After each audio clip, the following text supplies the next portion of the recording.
Fasten your seatbelt. I am taking you for the ride of your life. I'm going to show you what this car can really do. Are you ready? I am ready. Hang on. Okay. Here we go. Hold on to your butts.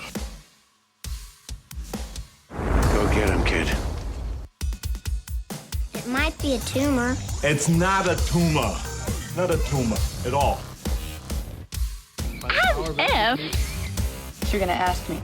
So you can go ahead and ask me what you're going to ask me. And my natural response could be to get offended. Hey, want to hear the most annoying sound in the world?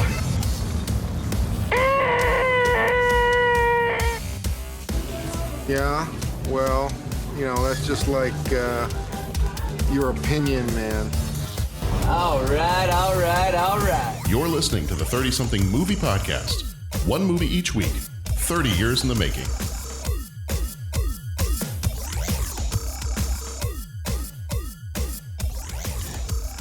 Here comes the bride. Okay, I'm not going to sing. I was going to. And then I decided I love you all too much. Did a little bit. I did a little bit. I did. I was tempted, and I decided that I love you all too much. It's a love story.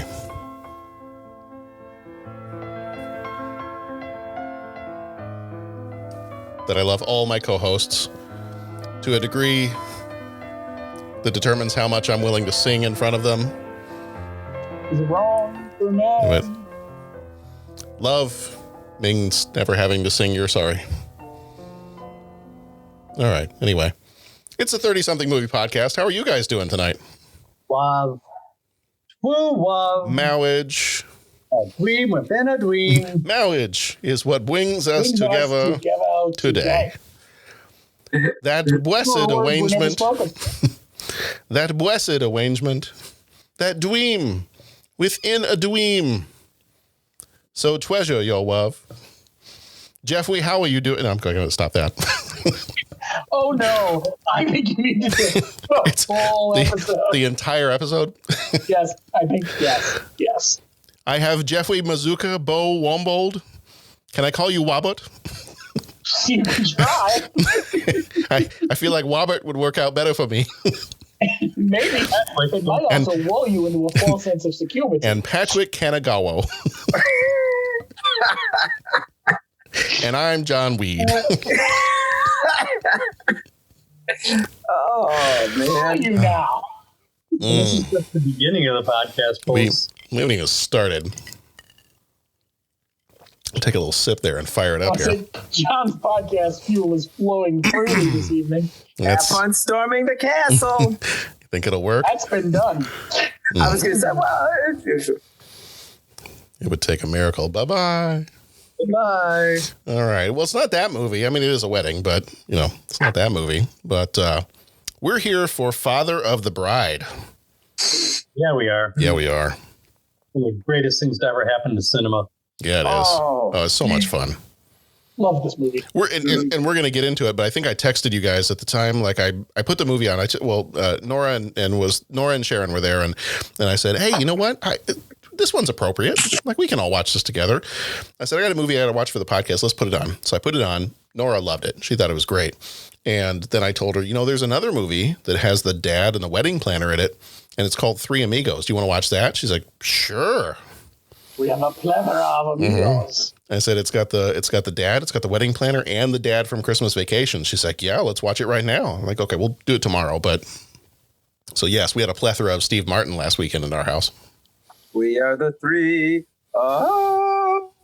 amigos. We are the three amigos. We decided that they can hold a tune just long enough that they could be in Les Mis. And I might not mind seeing a version of Les Mis with the Three Amigos in it. The Trois Amigos. The Trois Amigos? Yes, the Trois. And I could say Trois because no. Anyway, Father of the Bride. It's the 30-something movie podcast. Jeff Mazuka's here. Hi. Hey. Patrick Canagalo's here. Hey. Bo Warmbold's here. Yay! All right, so this time around, it is Father of the Bride. Very quickly, spoilers. We spoil freely, so just be warned. If you have not yet visited our website, why not? I mean, it is, I would say, it's a virtual adventure. You can find all of our past episodes. You can learn about Patrick. You can, yeah. You can learn about Jeff. You can't learn about Dennis. Bo. Did Bo answer the questions yet? I got to go back and look. Which ones were these? These were the host profiles on our website. Gosh, from like the beginning of the beginning? No. These were different questions I sent out a little while ago. Oh, I'm not sure I did those. Okay. That's all right. I think we're just waiting on Dennis's questions. Dennis. Yeah, we'll find him later. We'll track him down. Mm-hmm. Hey, before we get into Father of the Bride, I do have a couple of new movie tidbits. Be careful with that. Right. I broke them, so they're even more video. All right. Well, so anyway, if you want more of our episodes, go to our website. We got more stuff there, 30podcast.com. And now you got me looking to see if I answered my own questions. That's okay. I have no idea. 30podcast.com. Fine. All right. So we have a little bit of news. Here's the news. Another action-filled adventure. All right. Jeffrey, you said you had news for us. Oh, yeah. I just started writing some stuff down as I watched some stuff. I caught some headlines of things. So first thing I want to mention real quick, if you guys haven't seen on Netflix Enola Holmes. Oh, is it good? I thought it was good. So in my 7th grade literacy class, we're getting ready to read And Then There Were None. I'm talking about mysteries, and some of my students were like, "Oh, you should check out if you like Sherlock Holmes. Is that the same as Enola?" I'm like, "Well, it's supposed to be the same family, blah blah blah." They're like, "Well, check it out." So I watched it over the weekend, and it was a lot more enjoyable than I expected it to be. Okay. Stylistically, I think it meshed more with the Robert Downey Jr. Okay. And musically as well. I like those. Yeah, those were fun. I thought it was a lot of fun. At one point, I did reach a moment of like, I think it would be great if we didn't solve everything to leave a sequel, which I'm sure they'll find a sequel anyway. But I was just like, do we have to really solve every bit of everything in this one movie? But overall, I thought it was a lot of fun. Millie Bobby Brown as young Enola Holmes. Her mother goes missing, and she's left under the care of Mycroft, who wants to send her to a boarding school, while Sherlock believes that maybe she isn't quite cut out for boarding school because she's displaying a level of intellect that almost matches his own. Sherlock, played by Henry Cavill. Yeah. Which, being so used to Benedict Cumberbatch, I had a hard time seeing anybody else in that role, because Benedict Cumberbatch knocked it out of the park in Sherlock. Oh, he was awesome. But I still love the old Jeremy Brett, so I'm in. Yeah, check out Enola Holmes. It's a lot of fun. Excellent. That could be fun this weekend. Something simple. I'm in. Next thing I want to mention is this new show coming out on CBS, I believe it is, called Clarice. Yes. Clarice Starling from what movie was that? Hello, Clarice. Yep. Silence of the Lambs. Do we know where in this timeline this one takes place? I don't. That in 1993, a year after the events of Silence of the Lambs. Okay. Because the last one they did was Hannibal, which was way before, and trying to keep track, and it's hurting my poor little brain. But I guess she kind of has to go home and face some of her demons at home while she's working on some cases. It looks good. The last trailer that came out for it looked really intriguing. My only worry is that it may fall into the trap of like American Horror Story or Designated Survivor, where it starts out strong and then it's, like the creators, showrunners don't really have a clear idea of what they want to do. Yeah. I worry that we keep going back to this Hannibal Lecter world, for lack of a better way to say it. The Lecterverse. There you go. Instead of trying to take the themes that you like from that and redo them, I've been really enjoying Prodigal Son with see, now I have to look up the actor's name because as I'm telling you guys, Lou Diamond Phillips is in it, but he's not the guy I'm thinking of. Come on. Michael Sheen plays a serial killer, and his son is a detective trying to get out from his dad's shadow, but he obviously always has to go talk to serial killer dad to help him solve the case. It gives you some of that same, it's not the fava beans and Chianti, but it's that same serial killer thriller stuff without shoehorning it into a world that already exists, which gives them some freedom, I feel like, where when you take this established universe, you're sort of hemmed in by either existing rules or perceived existing rules. Well, I read somewhere that they were going to try to keep away from Silence of the Lambs. Oh, let's hope. I feel like they just hurts them every time they try. Like create something new for the character instead of relying too much on the events of Silence of the Lambs. That'd be awesome. I'm intrigued. I think I'm going to try to record a couple episodes, check it out, see how it looks. For those of you that are into that genre, might be a fun series to try to keep up with. Next bit of news. Rumor is starting to circulate that Chris Pratt may be playing Indiana Jones. Yeah, that's getting hot and heavy this week, huh? For a while, I thought Chris Pratt, and John, I don't know if you remember, if I tweeted this at one of the 30 podcast tweets. But I was talking or going back and forth with comments on Facebook with Jason Colvin about this. I couldn't remember if I responded to one of their tweets or one of your tweets. But my thought was always that Chris Pratt has the right balance of humor and drama that he could pull off a Indiana Jones type character without being Indiana Jones. So my thought was that he would play a student or like a grad student, and Harrison Ford's Indiana Jones would be more of a mentor as opposed to being the action star for the new movie. Because let's face it, Harrison Ford, while still being in decent shape, is almost 80. I don't know how much he's going to be able to pull off at almost 80 years old.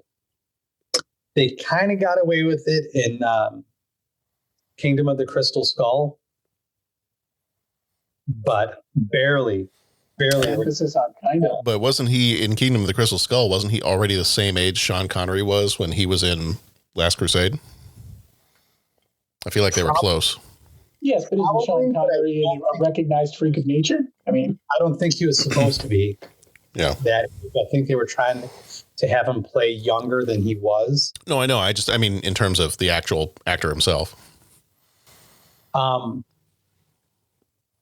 Yeah, I'm not entirely sure on that. Probably could be. But yeah, no, by the time you hit 80, I mean, that's. So I threw this idea out to Jason. What if the character of Indiana Jones falls into the same category of that of James Bond, in which the actor that plays the character changes to be able to keep the stories of Indiana Jones fresh and exciting? What would your thoughts on that be? Would you guys be okay with that, or would you, is like Harrison Ford, Indiana Jones, the end? No, I'm good with like an anthology series. If they want to go through and change it up every few years and, have like, I don't know, 4 indie movies with one actor and then another one takes over, and I'm good with that. Do the Bond thing. Yeah. Yeah. I as an avowed, like the rest of us, Indiana Jones fan, I got an open mind, and hey, if it's a good movie and it's a fun movie, I'll enjoy it and love it. And sort of like with Bond, I can watch any era of Bond and respect it for what it is. I'll have my favorites, and I'll have, and Chris Pratt, was he the guy in Jurassic World? Mm-hmm. He was the guy. Yeah. And I thought he did a real nice job in Jurassic World. Like, he can pull off the zany, but in that one, I think what Jeff was saying and what he'd read is, in the Jurassic movies, in the Jurassic World movies, he seems to dial down the zany so that he's kind of like, it's carefree and flip and a little sarcastic. And, it's kind of, it helps. I'm at a loss for words, but it's not like it has to be zany. Like, he can be like the action star, but with a lighter context that I think kind of works for Indiana Jones. Indiana Jones, Star-Lord, it's all good. Yeah. Yeah. I guess my only thought is, what is it about Indiana Jones that makes the character so important that we don't just have a new story, but in that same vein? Is it just because we couldn't pull it off if it wasn't Indiana Jones? I'm always wondering why go to the well? Why not have new actor, new character? You know what I mean? Well, I think to a certain degree, you've kind of done that. They've had the, what was that series of movies? And I feel like some of them were direct to video, like The Librarians. Yeah. Yeah. So, I feel like you've kind of done that in a certain way. I think if you're going to do, the Indiana Jones piece of it, it's got that already built-in idea of this professor of mythology and folklore, this archaeologist. And it's just, I almost feel like anytime you try to say, let's do a new character with, new character, new stories, I think you're automatically going to get those comparisons to Indiana Jones. So I almost feel like you just avoid that if you just say, hey, Indiana Jones. We have the rights. We have the rights to it. So I'm probably the sucker that would go watch it either way. So I'm probably the wrong person to ask. Well, I enjoyed The Librarians, as corny as it was at times. Yeah, you get the automatic kind of name recognition of if you own the rights to Indiana Jones, I guess why not use it? Right.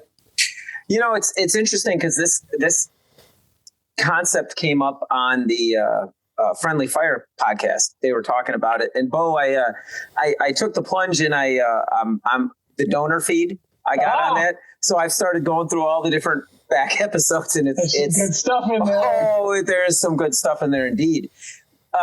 The case in point here, though, is one of the things that I think John Roderick brings up on that is he says it's almost like if you're making a movie, it has to inhabit one of the pre-existing worlds that's out there, was his point. And I forget what movie they were talking about, but it said if you're going to make an adventure movie or some kind of an action movie, it either has to be a Star Wars movie, it has to be a Marvel movie, or it has to be, like there's these big franchises. Yeah, what movie was that when he said it? Because I remember him saying it.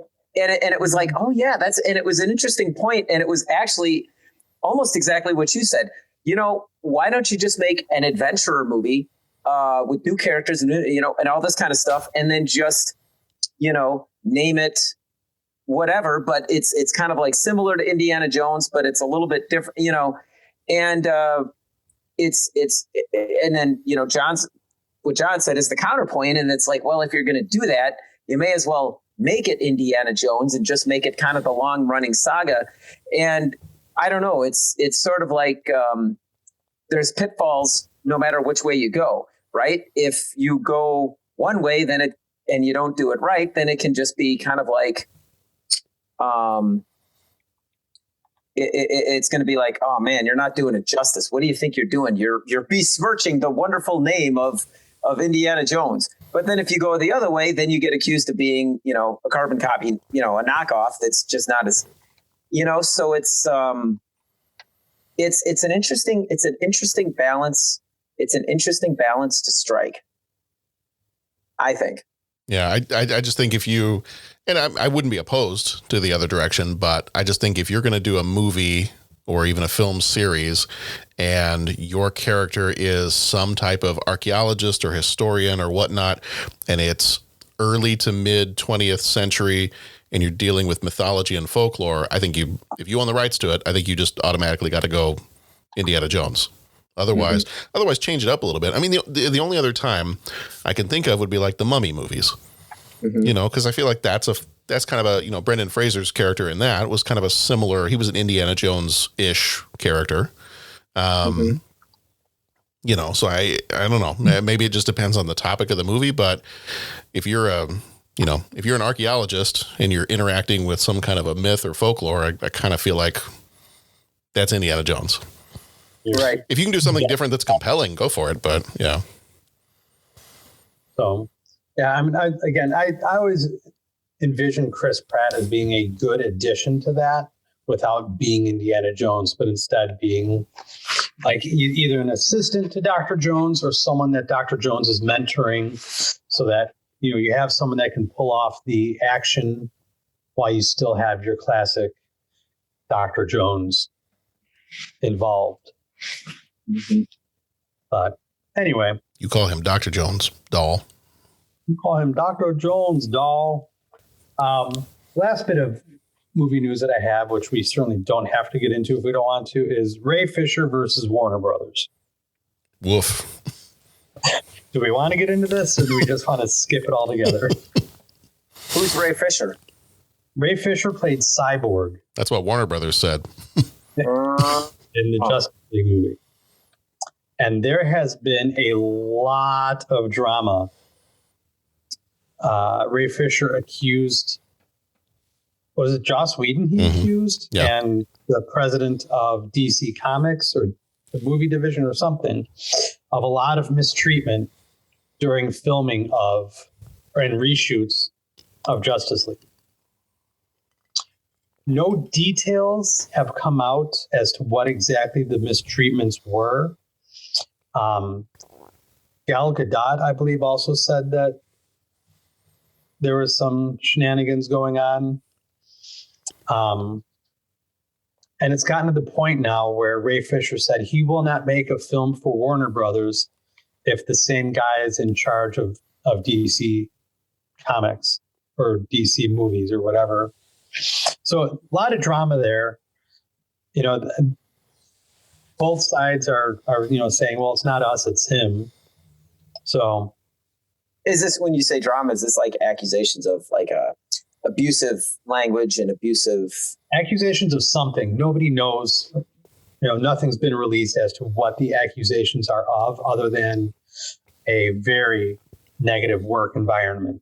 The quote from Ray Fisher, or at least as part of his accusation, is that Joss Whedon was guilty of gross, abusive, unprofessional, and completely unacceptable behavior on the set of Justice League.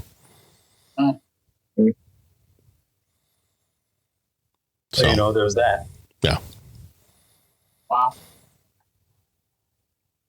I don't recall ever hearing anything about Joss before this, but interesting.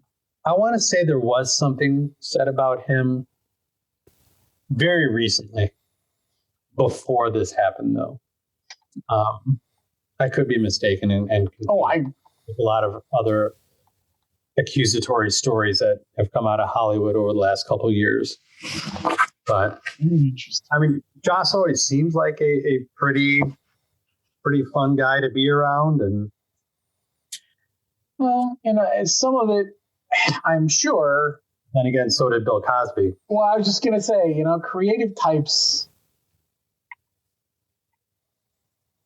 Everyone gets so involved in the art that sometimes tunnel vision is a thing, and they get so wrapped up in what they're doing. I tell you, that's in my, I mean, it's kind of the old thing is, like everybody puts their pants on one leg at a time. It's just that certain people put their pants on and make, once those pants are on, I make $1 million records. I'm Vic Dickinson.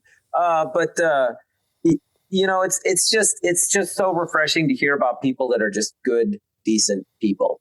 You know what I'm saying? And it's like, and maybe it's the Pollyanna in me, but sometimes I just like reading the thing where people talk about like, this guy's awesome to work for.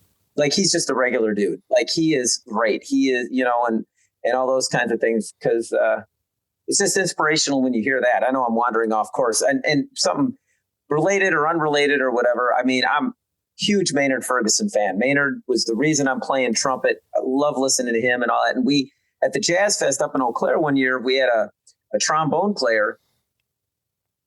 I think it was Bill Reichenbach. And this guy's amazing trombone player. Played like all over professionally, all different groups. I mean, everything. And I asked him because he played in Maynard's band. And I was like, what was it like playing in the band? And the first thing he said was, best boss I ever had. He was awesome.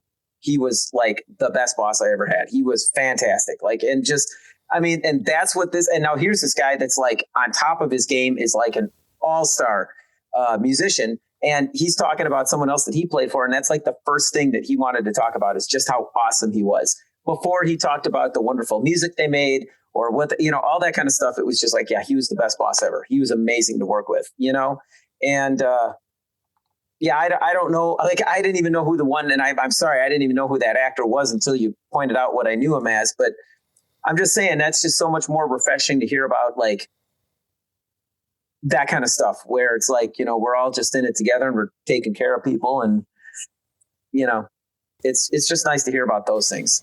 Yeah. Yeah. Unfortunately, that saying, don't ever meet your heroes. There's some truth to that as well. Right.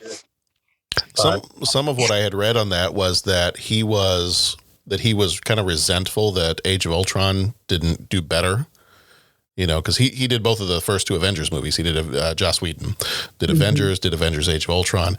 And I guess right around the time that Age of Ultron had come out, and then they were working on Justice League and then doing, I think, some of the reshoots for Justice League, that I think some of what Ray Fisher had reported, and maybe a couple other people, was that Joss Whedon kind of came into it, and there were days on set where he would just kind of rant about Age of Ultron, that people didn't get it, that it was a much better movie than how it did in the box office, and that he was just kind of angry about some of that stuff. And Jeff, you were right. I looked it up real quick. It was so far Jason Momoa, who played Aquaman, and Gal Gadot, who played Wonder Woman, both kind of came out around about the same time Ray Fisher did, in support of him, and said, yeah, we had Gal Gadot had her own thing where she said something to the effect that, I'm glad that Ray is able to come out and speak his truth now. She said, I didn't have the best. She said, I wasn't there for the reshoots, but I also had an experience, quote fingers, experience on the set with Joss Whedon. I dealt with it at the time. I took it to the higher ups, and it was handled. It was managed.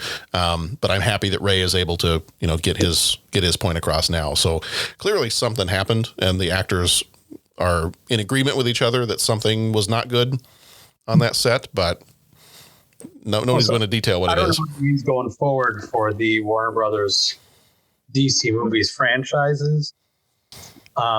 Do they recast Cyborg if they want to use Cyborg for something else, since Ray Fisher has kind of put an ultimatum out there?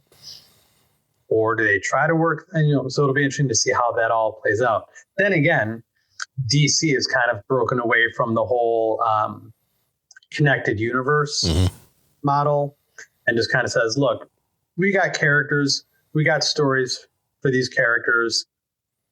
So what if there's 3 different Batmen? So what if there's 8 different Jokers? That's the character that needs to fit that story at that time. So maybe they can just get away with not working with Ray Fisher anymore. Well, and they can, if they wanted to, I guess they could take that as their opportunity to introduce a new character. Because I know the Flash movie that they were working on was supposed to be Flashpoint. And I believe it still is. I think they're still working on that movie. And in the Flashpoint comics, for anybody who doesn't know, and a little bit of a spoiler alert for that one, in the Flashpoint comics, Reverse Flash, the villain, goes back in time and causes a few things to happen so that in the comic book, Flash's mother was killed when he was a child. And in this comic, the Reverse Flash goes back in time and makes it so that Flash's mother never dies. Like, she doesn't die at that point when he's a child. So he never becomes the Flash. And there's kind of a ripple effect through time, and it messes up everything. So you have this world where it's kind of on the brink of destruction because the Wonder Woman and the Amazons are at war with Aquaman and the Atlanteans. You have Bruce Wayne was the one that was killed instead of his parents. So you have like a really angry alcoholic Batman that is willing to shoot people. And it's Thomas Wayne instead of Bruce Wayne. And in that comic book, and that's where they'd have to change some things.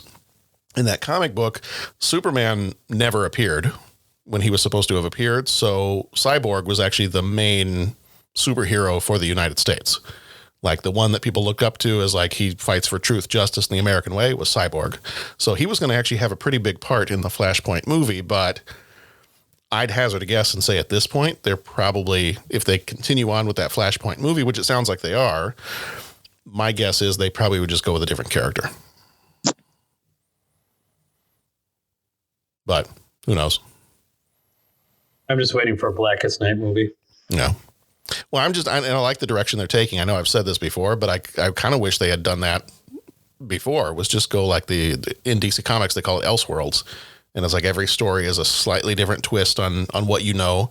And who cares? Like, just trust the audience that it's okay. Like you said, you can have 3 different Batmen and, most people are not going to get confused. Somebody's grandmother might get confused if they're really paying that much attention to, if somebody's grandmother's watching all the different iterations of Batman, good for her. But I don't know. Trust the viewers. They can figure it out. I don't know that there's too many people that were confused that Joaquin Phoenix Joker is the same person as, Heath Ledger Joker. I think it's okay.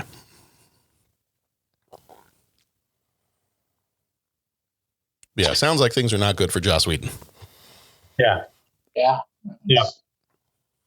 All right. So that's all I had. All right. My real quick tidbits. Yeah. All right. Well, because this is our first week in February, we are going to jump in the DeLorean and head back to 1991. So this month in 91, February of 91, some top news stories. February 7th, the ground phase of the Gulf War begins. February 9th, Tim Meadows and Adam Sandler join the Saturday Night Live cast for the first time. And, Tim Meadows. Yeah, well, the ladies' man. I got my Cavatier and That's mine. Ooh, it sounds like a lady. You look like someone dropped 2 hams down the back of your pants. Yeah, well, that's disgusting. But I liked it. It's a while till we get to that movie. And whether or not we actually do it. February 26th, the Iraqi forces leave Kuwait, setting fire to the oil fields as they do. As you do. Births in February of 1991. On February 10th, Emma Roberts, the actress, was born. Bo, are you okay there? I'm all right. It's okay. fine, thanks. Okay, me too. And then on February 17th, Ed Sheeran, the singer, British singer, was born. And on February 22nd, see, this is where it starts to make me feel kind of old because I'm thinking, hey, I was like 10 years old when it was February of 91. February 22nd of 91, Khalil Mack, the Chicago Bears player, was born. Ah, cool. I know. I look at this and I see like had to do that, didn't you? people that are born in 91, and I'm thinking, yeah, I was in like, I don't know, 3rd or 4th grade. I was 4th grade at this point, and that's when these people were born. Well, Khalil Mack is a force of nature, but I'm just going to say, if Khalil Mack was my age and doing what he was, he would be Superman, which maybe, I mean, so I guess I get what you're saying, but at the same token, you know what I'm saying? Yeah. And then I had a couple of deaths here in February of 91. On February 1st, Jimmy McDonald, the voice of Mickey Mouse from 1947 to 1976, passed away. Right. And then on February 3rd, Nancy Culp, who played Miss Jane Hathaway on the Beverly Hillbillies TV show, passed away. Oh, no.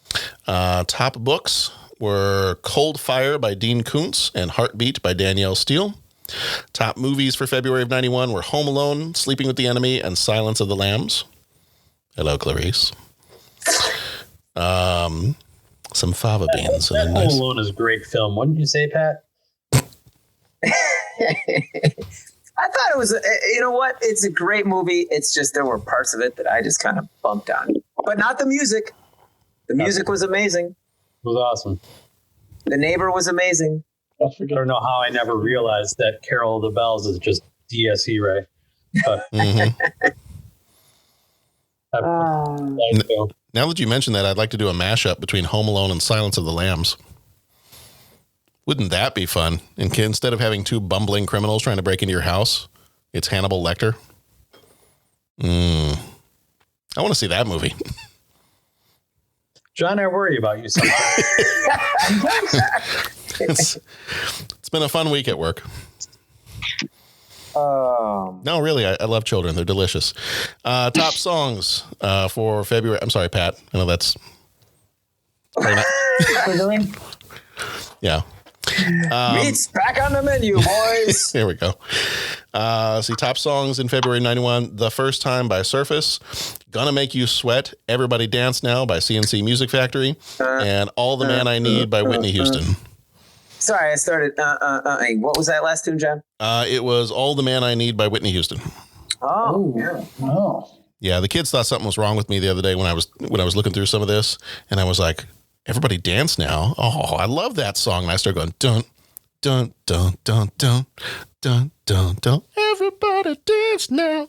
Yep. Do, do, do. Yeah. I'm now old enough to remember being young enough to remember things. It is. Yep. Yep. How's that feel? How about them apples? All right. Our movie this time around is Father of the Bride. Came out on the 20th of December, 1991, rated PG, with a runtime of 1 hour, 45 minutes. Directed by Charles Shire, who also did Baby Boom, Father of the Bride Part 2, and Alfie. Producers on this one were Carol Baum, Nancy Myers, Howard Rosenman. Baum also produced Dead Ringers. Oh, Pat, you like that one too. Was that the one with the doctors? Yeah, the twin gynecologist. Oh. Yeah. Well, I don't know. There might be someone that's a donor that loves it, and I'm not going to yuck anyone else's yum, but that was not my kind of movie. It's fine. You just couldn't get into it? No. Also did, but two thumbs up. Buffy the Vampire Slayer. Myers also produced What Women Want and I Love Trouble. Rosenman produced Buffy the Vampire Slayer and Shining Through. Writers for this one were Francis Goodrich, who died in 1984, Albert Hackett, Nancy Myers, and Charles Shire. You may ask yourself, how could someone who died in 1984 have been a writer for this movie? Because Francis Goodrich and Albert Hackett did the Father of the Bride 1950. So that's why they're credited as writers on this one. Nancy Myers also wrote Something's Gotta Give and The Intern, and Shire also wrote Private Benjamin and Baby Boom. Cinematography was done by John Lindley, who also did Pleasantville and Sneakers. Don't worry. Married, I believe, at one point. Myers and Shire, I believe, were married at one point. Yeah, they were for just a few years. Yeah, collaborated on a number of things. I was surprised to learn that the Parent Trap remake was she directed that one. Myers directed that one while Shire worked on the script. With Father of the Bride and Father of the Bride 2, Shire directed it. Yeah. So yeah, the two of them together made a great production team. Yeah, absolutely. Films. Cinematography, John Lindley, Sneakers, and Pleasantville. Don't worry, we're safe. We're in a bowling alley. Talk about Sneakers. What's that? Nobody gets to talk about Sneakers. What year is that one? Is that 93 or 94? Too many secrets. I think it's 93 or 94, if I had to guess. Sounded like a cocktail party. 92. Ooh, good. 92. Okay, well, that's next year then. Excellent. Nice. Then the music was done by Alan Silvestri. He did a couple things here or there. Back to the Future. Just a handful. Back to the Future, The Avengers, and Forrest Gump. The budget for this one was $20 million. Box office was $89.3 million. Flickmetrics gives it a 64%. That is kind of an averaging of Rotten Tomatoes, IMDb, and Letterboxd. And CinemaScore, people that actually saw the movie and were surveyed as they were leaving, that one gives it an A-. Starring Steve Martin as George Bonks. He was in Roxanne, L.A. Story, and The Jerk. Diane Keaton as Mrs. Bonks. She was in Something's Gotta Give and Annie Hall. Kimberly Williams Paisley, who played Annie. She was in We Are Marshall and According to Jim. Kieran Culkin played Maddie. He was in Scott Pilgrim vs. the World and The Cider House Rules. George Newbern played Brian McKenzie. He was in Adventures in Babysitting, The Pirates of Darkwater, and I think he might have been in some episodes of America's Most Wanted. Martin Short played Frank Egelhofer. He was in Inner Space and The Three Amigos. B.D. Wong played Howard Weinstein. He was in Jurassic Park and Mr. Robot. Peter Michael Getz played John McKenzie. He was in My Girl and Glory. And Kate McGregor Stewart played Joanna McKenzie. She was in School of Rock and Scrooge.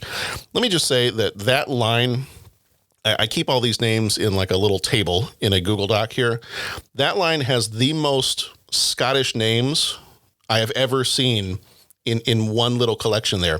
Kate McGregor-Stewart played Joanna McKenzie. I just want to point that out. There's a lot happening there. There is a lot happening there. That's the most Scottishness I've ever seen in one Google Doc table. Speaking of the Scots, did you know that there is a way you can buy a square foot of land in Scotland which will allow you to use the title of Lord? It's pronounced Laird, but that's fine. Yeah, yes. Well, I'm helping out everybody else. Yes, I know this, and you haven't done this? Not yet. John, are you a laird? I'm disappointed in you, I have to be honest. Not yet. I'm saving. I read about this thing and I was like, well, John's already been there. I don't have to. It's only like 1 square foot, so I'm like trying to save up enough money so I could buy enough to at least just put like an armchair or something down. Oh, okay. And then I could just sit there. There you go. Yeah. Maybe a little tent or something. Speaking of lords, do you know why? So he just said he's pitching a tent. I just want to make sure everyone heard that. Yep. And okay. Just check it. Speaking of Lord, you know why Darth Vader goes by Lord Vader? I'm guessing we're about to find out.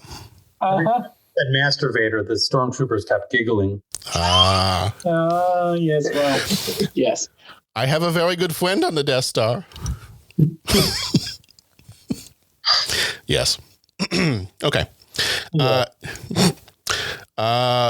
Master and Mrs. Bonks are the proud parents of Annie, but when she returns from studying abroad and announces that she's engaged, their whole world turns upside down, especially that of the overprotective George. From meeting the in-laws to wedding plans with an over-the-top consultant and his flamboyant assistant, it seems as if the troubles never end in this update of the classic Spencer Tracy comedy. I used to think a wedding was a simple affair. Boy and girl meet, they fall in love, they say I do. I was wrong.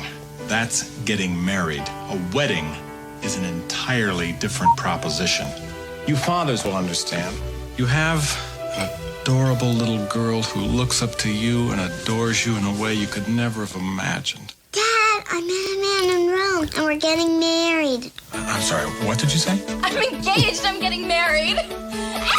Right then, I realized my day had passed. Annie, it's a little nippy out. You might want to put on a sweater. Dad, it's okay. I'm kind of warm. So there's a chill in the air, and you've been on a plane. Dad, I'm fine. Annie, it is kind of cold out. It is? Yeah.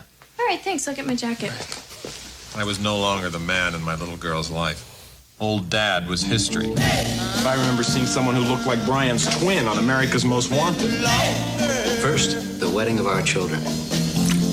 Wedding coordinator? What's a wedding coordinator? Master and Mrs. Bonks and the lovely bride.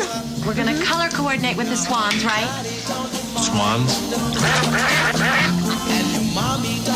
I have a great idea where we can have this wedding. Where? The steak pit. I don't think you want the word pit on the wedding invitation. I'm leaving. I hope George didn't get lost up there. He's gonna be fine. Finally, the big day arrived. The day I'd been dreading for the past 6 months. Well, actually, for the past 22 years. Before I knew it, I had to let her go. Good, I'll just Touchstone Pictures presents Steve Martin, Diane Keaton, Martin Short, and introducing Kimberly Williams. I'm told that one day I'll look back on all of this with great affection and nostalgia. I hope so. Good night, Mr. Banks. Drive carefully. And don't forget to fasten your condom. Dad! Seatbelt, I meant seatbelt. Father of the Bride.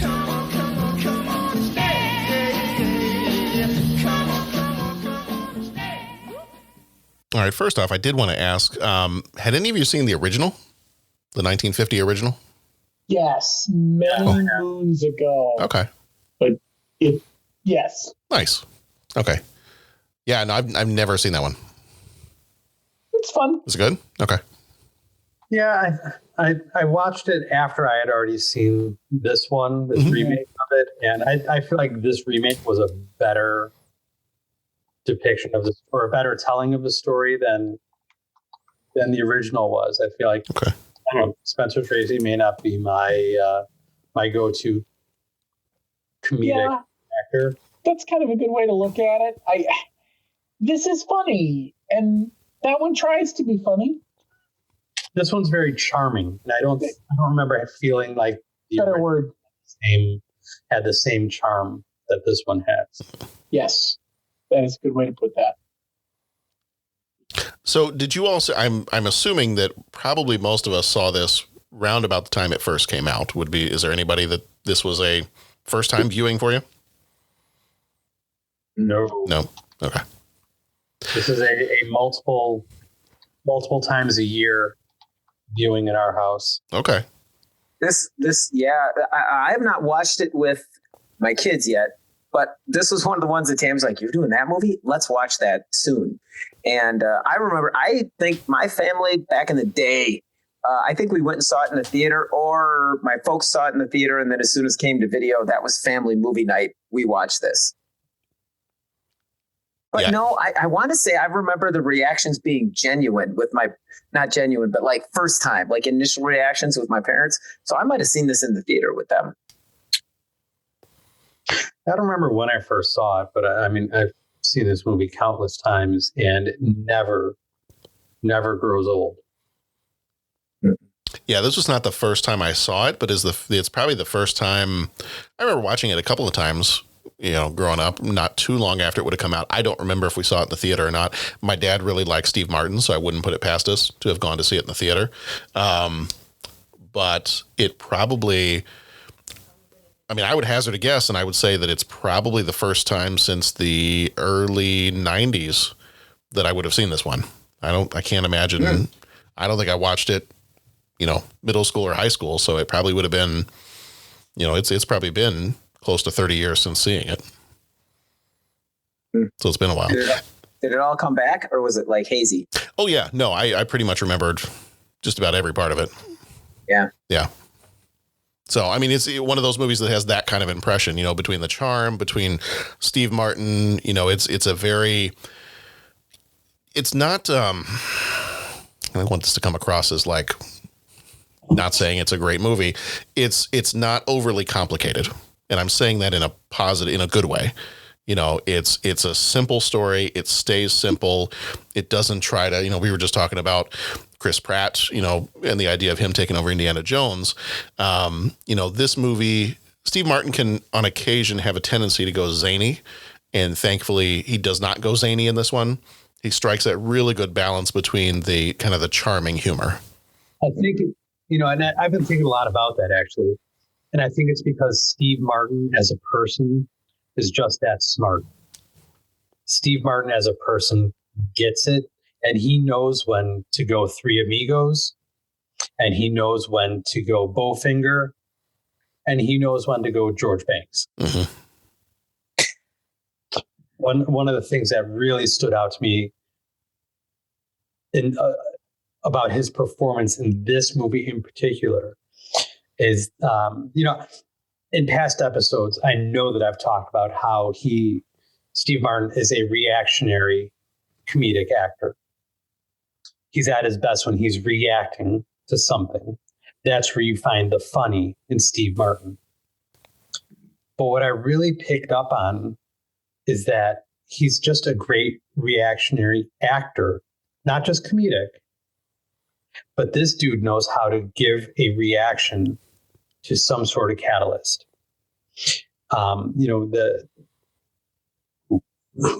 The night before the wedding, when you hear Annie and her brother saying goodnight to each other, and he's just standing in the hallway, and he just, he hears it, and he just puts his hand over his heart.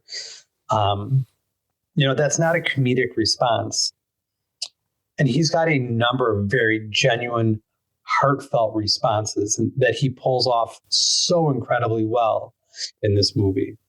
And it really this movie helped me see that part of him, that, he's not just a comedic actor, which I knew he wasn't just a comedic actor, but he has just such great control over his craft that he knows when to bring the funny. He knows when to bring the more dramatic. He knows when to bring the charm and the love. This movie was such a great vehicle for him.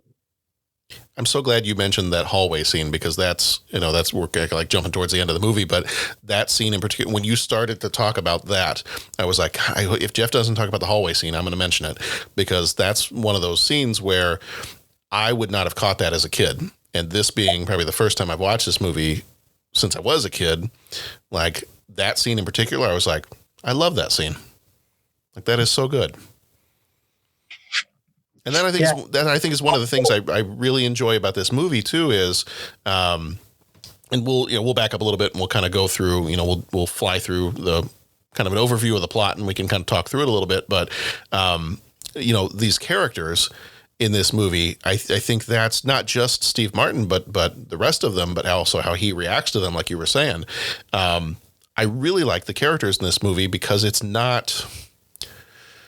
I want to compare it to, getting ready for a wedding, and there were parts of this that I wanted to compare to something like 16 Candles. And in 16 Candles, they're getting ready. I see your face, Pat. They're getting ready for a wedding, but it's zany and it's crazy and everybody's fighting with each other and everybody kind of, not that they hate each other, but it's like that sibling rivalry, and they're just digging on each other and making these little snide comments. What I really like about this movie is you don't have that. Like, it's nice and it's sweet and the brother and sister get along. Say it again. This movie is charming. Yeah. This movie is loving. It's nurturing. It's family.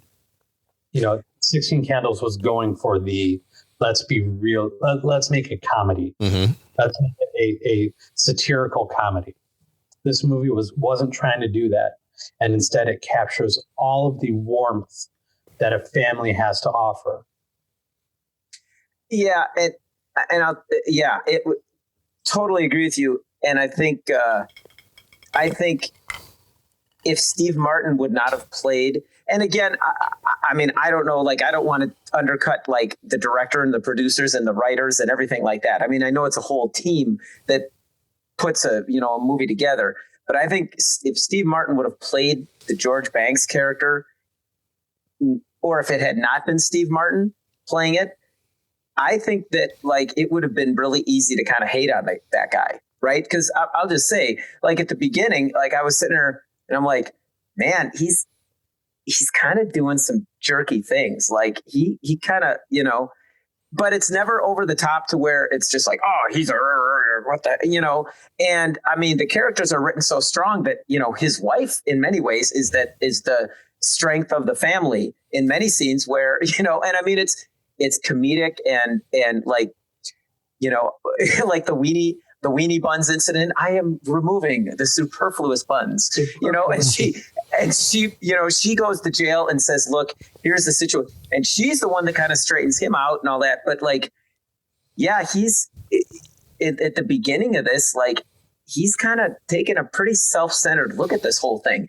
And I think if it had not been done to the way that Steve Martin did it, I think you would have ended up hating this guy. Whereas in reality, he's able to bring out how much he loves his daughter, and that's what he's getting. That's where his struggle is. You know what I'm saying? In addition to just trying to hold on to the past and control everything and all that, to where you empathize with him, and it is funny, or you do it does pull at your heartstrings. So I think, yeah, just going along with what you said, I just noticed that it kind of softened that, like, okay, is this guy just a complete jerk? Well, no, he's just struggling with this thing. And even that, like you said, it's not played for the over-the-top laughs. I mean, you could imagine there's like everybody in life gets a little bit off center and things will throw you off. And, it doesn't mean that he's a bad guy. It just means that, he kind of has to come to grips with the thing around him. And I think Steve Martin brought that out. And if it had been someone else, or if he had not played it as nuanced as he did, I think it would have been real easy to identify a bad guy and make him it. Actually, Superfluous Buns is actually going to be the name of our cover band. I didn't know if you guys knew that or not. There it is. We're going to be covering the music of the 70s band Bread, and it's going to be called Superfluous Buns. Yes. That is. Well, it's what happened. Cover band should be. It's like a quadruple entendre. I don't know. When the big shots at the hot dog company got together with the big shots at the bun company. Yeah. And said, we're going to, and then that's what, who's George Banks? Hey! You know what? I'm just going to say something about Steve Martin, and you guys probably far more in tune with this than I am, but this is the first time I've seen this movie since watching Steve Martin's interview on the Comedians in Cars Getting Coffee, since watching, I think like just a straight up interview with Steve Martin, since going and seeing the Steve Martin Short show that tours around, since seeing all those things. And I just remember being blown away with how intellectual Steve Martin is, right? I mean, not from an arrogant sense, like, I can't believe that guy's smart. Like, I mean, of course, but just being like, wow, like he is really an intelligent guy, and just how much goes into his craft, like how much he thinks about and he analyzes and he trial and error. And I remember on watching the Comedians, the Seinfeld, keep reversing, Comedians in Cars Getting Coffee. And he was in that episode, he was like working this joke out, right? He was like working this joke, and he's like, I'm trying this, but maybe I'm going to do this. And then it was like 3 months later, Tammy and I went and saw them at Ravinia, and he used the joke. And it was like, and it wasn't like he was working it out. It was like, oh my gosh. Like, it just seeing that, just getting a little glimpse of what he does. And so watching him do this character and just thinking how much effort and thought and talent but practice, right? It's not magic. It's just, he's got talent and he's just practicing. I was just blown away this time. And then when you realize that him and Martin Short are like complete, partners in crime, like just a phenomenal team, putting them in there. I mean, that's like, that's like Aaron Rodgers and Devontae Adams, right? It's just like, you got this power team that just makes it happen. And it's just like, you just watch those guys on screen and it's just like, this is amazing. This is art at its highest level. And I told Tammy, I'm like, after seeing all these other things and seeing what these guys can do, now understanding just how much went into that movie, I was utterly floored watching it this time. I mean, I'm just like, this is amazing. This is just mastery of this thing. Circle back to something that you mentioned, kind of being surprised at the level of knowledge. Yeah, surprised is the wrong term, because it's going to sound arrogant, like comedians aren't smart. I don't want it to come across that way. But I think that's just it. I think a lot of people maybe think that because they're comedians, they aren't all that smart. Yeah. When I think personally, for me, I think quite the opposite. I think that comedians are probably some of the smarter people on the planet, because if you're going to find the funny in something, you need to know the reality of it first. Yeah. And not just kind of know the reality. You really need to know the truth of it so you can find the funny in it. Right. I think, I think a lot of comedians are so much smarter than people realize. Yeah. And that show, the Seinfeld show, the Comedians in Cars Getting Coffee, I think really helped point that out when you really start getting into just some of the raw conversations that comedians had about their craft and about what they went through and about how they make it work. You really see that side of it. Well, to make something funny, I mean, you have to be so well versed in language and social cues and, just the timing of things. You have to be an expert in those things. If you're going to make language funny, then you have to know it backwards and forwards enough to, like you were saying, to find the funny. Yeah, no, I think that one of the things I was going to ask you guys, because I know Jeff and Pat, you guys went to see them live. Did they talk about Father of the Bride during their live show? I don't remember if they did or not. At least not. Pat, you saw them at Ravinia, right? I did. Edie and I went and saw them at the Chicago Theater. Okay. And I will say, guys, I think they have at least at one time it was up on Netflix. Like, I think the Steve Martin Short show. A good portion of it was. Not all of it. Okay. But a good portion of the show. When Martin Short comes walk, top that. I mean, it's worth it. Honestly, Jeff, tell me if I'm wrong. The show didn't seem to be this in the same manner that, like, when Mel Brooks came and it was like interviewing and conversation and telling. I mean, they would tell some stories, but it was more of a. Say it again. It's definitely more scripted. Right. To where, like this, they were presenting their craft. They weren't analyzing their craft. Right. Where the Mel Brooks one was more analytical and, who knows when he actually saw the questions that he was asked. Right. But I mean, this one, even when they were asking questions of each other in the live show, Steve Martin and Martin Short, you could tell that the questions were part of a script. They weren't natural questions, even though they tried to make it come across as a natural conversation.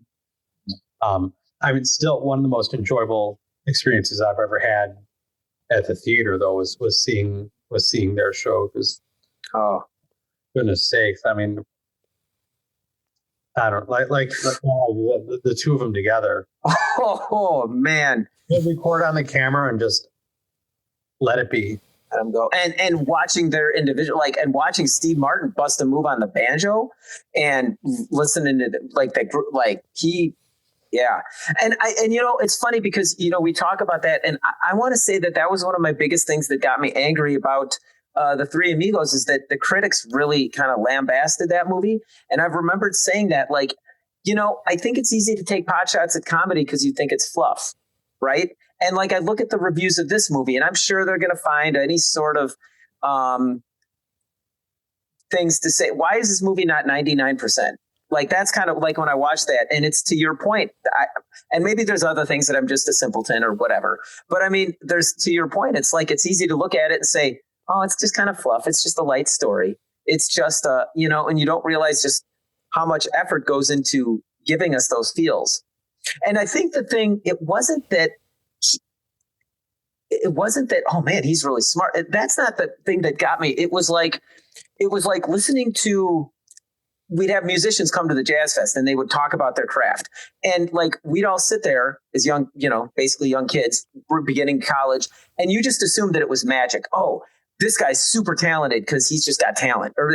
And what was drilled home to us is, no, they practice 12 hours a day. They're constantly playing and refining and practicing. And they're it's 99% hard work. And and all this. And to see that in the comedy sense, because again, I fall into the same trap. You just assume that, oh, he's funny just because he's talented. He's just a funny, and it's like that. Wow. Look at all the effort that he puts into making the funny, and like you said, finding the funny. But yeah, I just want to be very careful that I don't want it to be like, oh, I just assume these guys aren't, like that wasn't the intention of my comment. I just want to make sure that that's clear. Maybe I use too many words and I'm making it less clear as I go, but it's just, I'm just so impressed. But when you so impressed, someone that is that intellectual with their craft, and then you partner them with someone else who is that intellectual with their craft, when you put Steve Martin and Martin Short together, you're going to get genius level comedy because they both understand when to push, when to pull back, when to let the other go forward, then come back and let the other one step forward. They know because they've put in the time to figure out how to make that work. Mm-hmm. So the talent that they bring is just, it's extraordinary. It's absolutely extraordinary. Yeah. And the timing of Frank in the movie is great because he doesn't show up till about halfway through the movie. Mm-hmm. Kind of when you need a little jolt of something. Mm-hmm. The characters have been established. Pat, to your point, you're kind of getting a little irritated with Steve Martin, mm-hmm. kind of getting a little annoyed with his attitude. You need something, and then all of a sudden, here comes Frank. Mm-hmm. First you get Howard, who wishes he was Frank. Right. Howard Weinstein. You must be Frank. I wish. I wish. But then, just Martin Short just comes on in and he does this thing. And, the amount of improvisation that he and Steve Martin did, which I guess they handled differently as well. Martin Short would improvise more during takes, where Steve Martin would do the takes as the director wanted. And then he would say, I have something I'd like to try. And they'd go back and do it again. And in most cases, they'd go with the take that Steve Martin had figured out in his head. Mm-hmm. But Steve Martin wanted to be respectful enough to the director.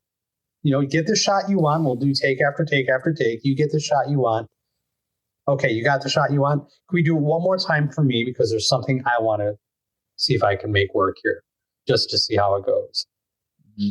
And, most of the time they'd be like, no, that's the shot we want. And it's little stuff too. Little subtle things.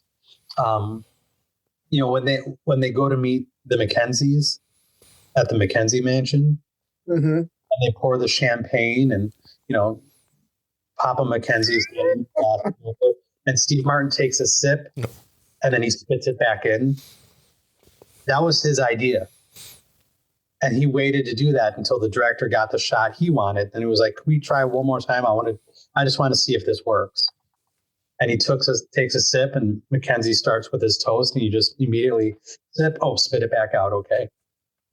It's those little moments that stand out in such a huge way. George Bonks, I will translate because he does not speak English. Oh, thanks, Frank. That would be wonderful. And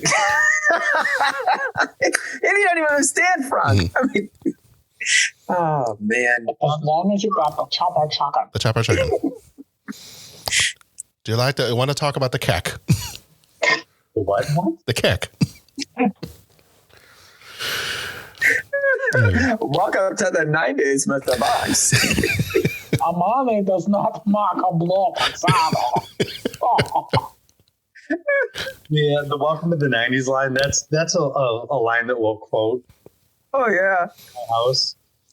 Like one of us will have a realization about something really stupid, like, welcome to the 90s, Mr. Bonks. And the fact that a character like Frank is getting one in on George Banks, like that just tells you like where George Banks is at. Right. Mm-hmm. Mm-hmm. And even Frank is able to get a one up on him. Yeah. Mm-hmm. Well, I've been talking a whole bunch, Bo. I'd love to hear some of your reactions and all that kind of stuff too. Yeah, Bo and John are special guests on this episode as well. Yeah, I'm sorry. I'm sorry. John is very passionate about this very wonderful movie. That's fine. I mean, you guys are saying it all. Steve Martin is amazing. I don't think any of us doubted that going into this. He pretty good. Yeah. I mean, especially because he came up from such humble beginnings. He was born, a poor black child. And the new phone book. Oh, the phone book is here.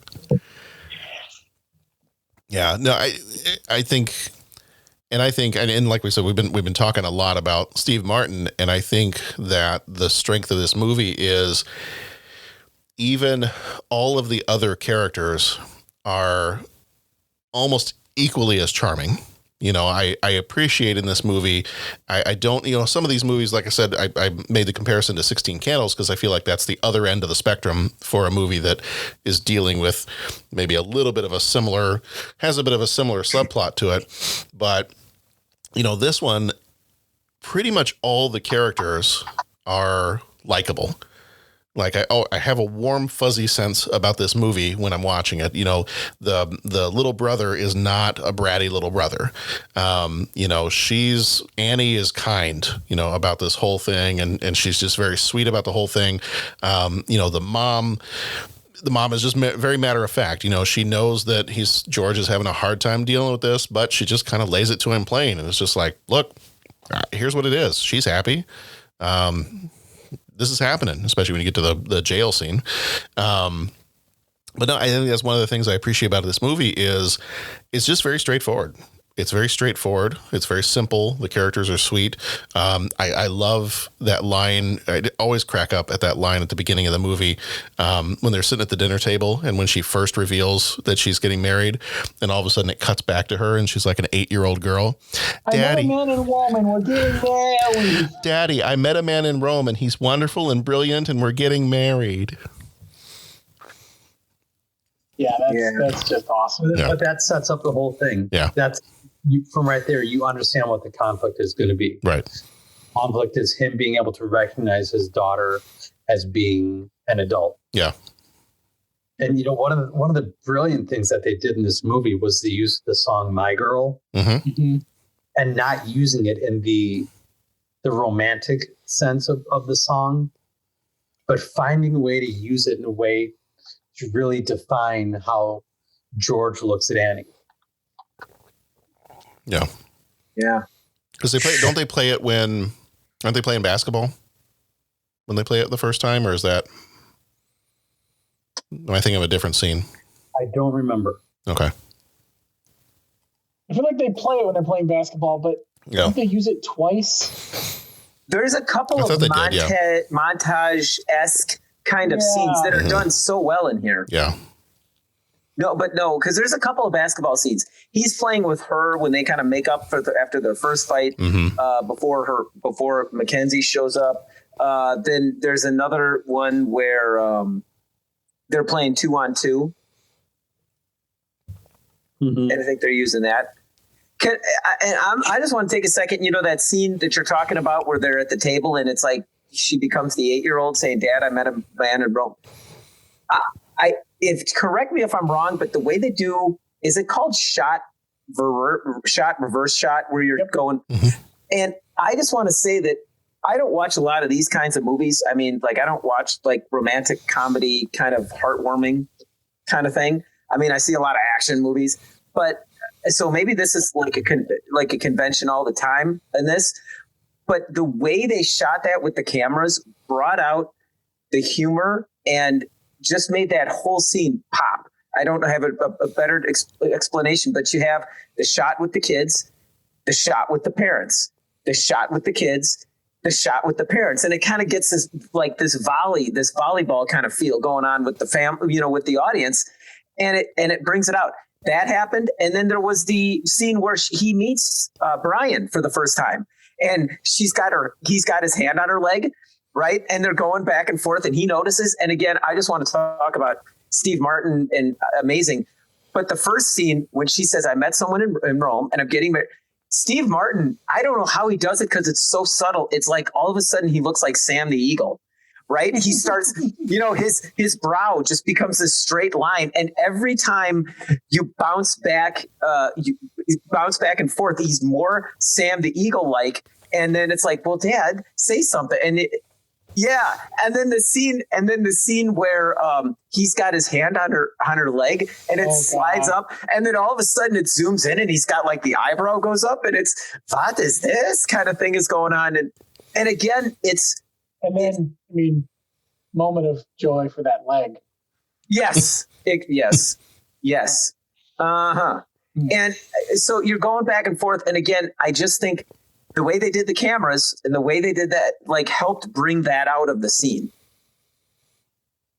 And watching their reactions. And I just want to say, he's one of the greatest reaction. One of the greatest reaction men in the business. I mean, just that. Yeah. He just flips that switch and he's just, and with his face. And again, like, I could imagine him sitting there practicing, like, trying to make that look. I want to give a shout out to Diane Keaton as well. Because fantastic. I mean, and like, she was part of that team that made that movie, because as over the top as his reactions were, she played her role perfectly. I mean, you talk about a masterpiece performance, right? Who's the perfect straight man for him? Oh my gosh. Yeah. And go ahead, Pat. No, I was just going to say, watching her react to him to what we're acting like. I just see you're not. And it was so subtle. It would just be a side glance and, she's reading what he's doing and she is pissed. Right, and we all know because that my wife does. Yes. Okay. I mean, we'll be with my in-laws and it's something I'll start doing. I'll be making a play for something and Tammy it'll just be something subtle. Mm-hmm. Like that kind of thing. And it's just like, I'm in trouble now. I wouldn't stepped in it this time. But and that's all I wanted to say. But yeah, Well, and Jeff said it earlier. I think it was Jeff. It might have been Pat. I can't remember. But one of you said how everyone in this movie is likable, and she could have been played like the nagging wife who, just let her spend the money on the wedding. And that whole the scene that always pops into my head when I think about it is how she handles him when they first meet Franck. Like, they could have written her and she could have played it like a bulldozer, where she was just bulldozing all the decisions for this wedding. But the way they have her and the way she plays it so deftly, where she's massaging him into this idea, it shows that familiarity that I'm sure our wives use on us all the time, and we don't even know. They could have made her a lot colder. Yeah, good. Yes. And and they didn't. They found the warmth in all the characters. They found the charm in all the characters. So to the point where, if anyone was a villain in this movie, it's Steve Martin. Right. And he's a villain to himself. He wants to find the bad guy. George Banks wants to find the bad guy. And he's the bad guy in this movie. Right. He needs to realize that. I do also, I want to take a moment to mention Kimberly Williams Paisley, who played Annie. Yeah. This was her first movie. Yes. This was it. She graduated from Northwestern. And here you go. Here's your first movie, acting alongside Steve Martin and Diane Keaton. And Martin Short. Yeah. And listening to the director commentary, just hearing him talk about how well she brought it. And, she wasn't intimidated, but she was very respectful, and she wanted to learn, but she didn't want to be intimidated to the point where she couldn't do what she needed to do. And they were all truly impressed with her level of acting, particularly the scene when after she gets in a fight with Brian. Mm-hmm. And the amount of crying that she did, real heavy sobs. I guess they had to like change Steve Martin's shirt a couple of times because his shirt would be so wet from her tears. Like she was really bringing it in this movie and her level of commitment. And they were all just really impressed with her efforts. As well they should be, because she's great in this film. They all are. You guys, I love this movie. I can't say enough about it. I can't say how much I love this movie because it's just, I love it. So good. Mm-hmm. It's what I want to see out of family films. It's not stereotypical characters. They didn't go that route. John, I think you were saying that. They didn't go the route of the sibling rivalry. Mm-hmm. Oh, you were saying they didn't go the route of the cold wife. You know, this is a family of love and support. Yeah, they didn't do the bridezilla that they could have done. I mean, so many tropes. They avoided all of it, and it worked so incredibly well to just be a grounded family. Well, and even the basis of the movie itself could be a stereotype if you're not careful with it. You know, the dad that is opposed to his daughter getting married to anyone. It didn't really matter who it is. Just, you know, nobody's good enough for my daughter. You know, that stereotype, that could have been, you know, if they hadn't played that just right, that could have been a bit of a mess too. Because like we said, you know, start off the movie and you kind of, you veer a little bit into Steve Martin's kind of, I don't know, George Banks, I don't like him so much. And I appreciate what you guys said when you said, yeah, and that's kind of at the point where you got to bring in Franck. You got to distract him from his, you know, his mission to derail this wedding or his opposition to this wedding. And you got to give him something to distract him. So let's throw money at him. You know, let's have him think about what this is all going to cost. And then he can start to go crazy over that. And that's the part where then he starts to, you know, then I feel like you get him kind of soften a little bit because he almost has to give up and realize, well, this train is barreling ahead no matter what I do. So he kind of softens. He kind of, I don't want to say begrudgingly accepts it. I mean, he kind of does, but then it's the money piece that's driving him crazy. And then eventually when it reaches that fever pitch and he gets arrested, you know, then he kind of finally realizes that he's gone a little bit too far. But that scene in particular, Jeff, that you were talking about where she's crying because she got a blender as a gift, you know, that's kind of the turning point because at that point, then all of a sudden, now it's up to him to save the wedding. And this whole thing that he was opposed to, now he's got to save the wedding. Well, and he even says in his voiceover, like, this was my chance. Or, you know, if I had one shot, this was it. Mm-hmm.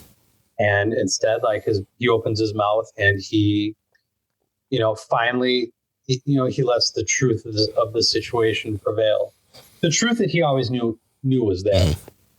The truth that he was always trying to avoid. And he had to do the father thing, and he had to look out for his little girl and her best interest. And her best interest was saving this relationship. Yeah. And I think he realized that, you know, the important thing to him was his daughter's happiness, was that, you know, she's happy that she is, you know, she's partnered with somebody that fulfills her and supports her and compliments her and all those other things. And I think until she's sobbing over this blender, you know, and that whole scene, I don't think it had quite yet registered with him just how serious she was about Brian and what this meant to her. And I think that's when it kind of snaps for him, like something clicks in his head. And that's when, you know, they go to the bar and they kind of, you know, they start to bond. And at that point on, you know, now he's the catalyst for the wedding going forward. I love how much George Banks loves his family. Mm-hmm. Yeah. Well, that's the thing, is that it's a movie about a functioning family. I mean, that's how families work. That's how marriages work. And in so many comedies, they're not. They're all dysfunctional. Yeah. Yeah. And I like, you know, lest I get too arrogant and say, well, George Banks was the bad guy. Because I mean, it's like when I first saw this movie, I was closer to the younger. Say that what? Are you calling me arrogant because I said that? Me. I thought I said it for I meant myself because I said that first. Like I guess you most recently said it, but early on I think I was saying like George Banks is kind of a jerk, you know, like, and that's where I'm saying less I meant myself, Jeff. I'm sorry, but I mean it was like oh yeah, George Banks. Like, before I get too arrogant and say that, like when I first saw this movie, I was closer to being the kid. The later couple times I saw it, I was closer to being Annie and Brian's age, right? This is the first time I'm seeing it where I'm kind of closer to George Banks in terms of how things are happening. Now, I mean, my kids aren't really at marriage age, but I was going to say, is there something you need to tell us? No. But I mean, I'm closer to that than I was the other thing. And it's sort of like, yeah, okay, how many of these things, and it's, I mean, how many of these things, like, how many of these traps would I fall into? Okay, guys, let me do the talking because Dad knows best. And I mean, maybe it's not going to come right out that way, but do I do that in my life? You know, like how many times, you know, when he came home, okay, we're going to do this and we're going to do this and we're going to do this. And okay, well, the family's kind of, yeah. And I think in some ways you can watch this and not that it's a cautionary tale, because I think everybody does that. Nobody's perfect. So everyone's going to kind of wander in and you expect your family to pull you back and all that kind of thing. But I think there were a lot of things in there that I'm just like, yeah, okay, I want to be careful that I don't make those steps. And it's easy to fall into that, right? And I think him turning the corner was that. Like, I think he was selfish for the first portion of the movie. All of his reactions, all of his thing was about how that was going to affect him and his vision of the family. I mean, to the point when, you know, she's a year, we weren't that young. No, we were younger. I was her age when I had her. And it's just like, well, so he's not even thinking clearly about it. Right. And I think, like you said, John, at that point when it turned, it's when he realized he actually looked at it through her point of view. And what was cool then is it was, okay, I got to be Dad. And he stopped thinking about himself and he put the good of the family first. He went to help his daughter, and he was the only one that could do that. The mom wasn't going to do anything. Brian sure was in the doghouse.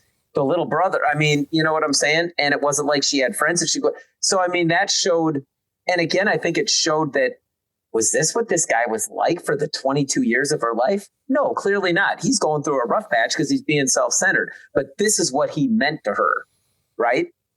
So, and clearly she's closer to him than, you know, not closer, but in mannerisms, she is like him because she overreacted because of a blender. Well, and they make that comparison. It's like, you know, he realizes that his wife, you know, that Brian is very much like his wife and that his daughter is very much like him. And I think he even, I don't know if word for word he says it's a perfect match, but he says something to that degree. And it seems to get better with each generation. So your kids should be okay. Did anybody else think twice before buying your wife a blender after having seen this? One of my favorite moments in this movie is the night before the wedding, when they're outside playing basketball, George and Annie, and it starts snowing, and she's like, "What is that face? Oh, this is going to cost you more money, isn't it?" And he's just like, "No, I'm actually just thinking about how I'm never going to forget this moment for the rest of my life." You know, and it's so beautiful because he finally gets it. And that's his way of telling her, I get it. It's not about the money. This is about you and your happiness. Yeah. Love this movie. And I like that it wasn't an overly abrupt getting it. You know, you had those moments, you talk about the money piece of it. You have those little moments where, like, he catches her falling asleep on the couch and she's got the magazine where it's got, you know, how to throw a wedding on a budget. And you just kind of see as a dad, you know, I think he was trying to come up with, sure, money was probably a factor, but he was trying to come up with all these excuses as to why this is not a good idea in general. And, you know, then he sees her his daughter, who is so special to him, she's looking through a magazine trying to find ways to save money on this because that's been his most vocal objection. Now that he doesn't really object to Brian vocally anymore, his vocal objection is the money piece of it. And I think he just, and I try to put myself in that place, and I'm like, okay, well, if that was the same situation and, I found my daughter worrying about money because I had objected to something like, well, that's too expensive, I would hope, and I think it would hit me at some point and be like, dude, you've got one daughter.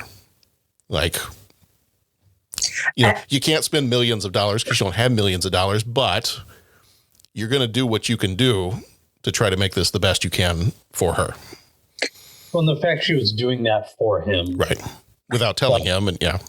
That was her way of trying to ease the burden on him because she recognized what the issue was. So she didn't want to make a big deal of it. So she was looking out for her dad the way that her dad looks out for her. So here's what I want to ask Pat and John specifically. You guys both have little girls. Mm-hmm. What's it like watching this movie through that lens? Yeah. My daughter would probably buckle me up in the hurt bag and pound the crap out of me if I treated her like that. I don't know about yours, John. I have a feeling like if when Danielle is that age, if I start to pull some of those shenanigans, she might just take a swing at me.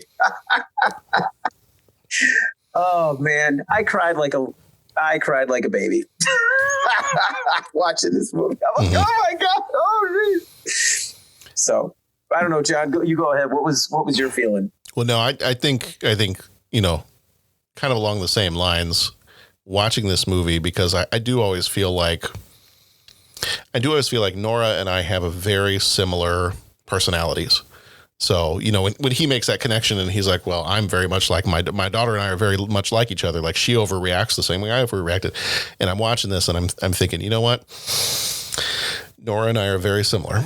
So, I could see, I could see something similar to this playing out. If I started that way too, if I was like, no, this is not going to happen. Now, I would hope that when reaching that point that I have raised my daughter well enough and trust her enough that she makes a wise decision when it gets to that point. But at the same time, I'm like, I don't know how I'm going to react. Like if or when it ever gets to that point, I don't know how I'm going to react to this, but I hope that I can do, a halfway decent job of,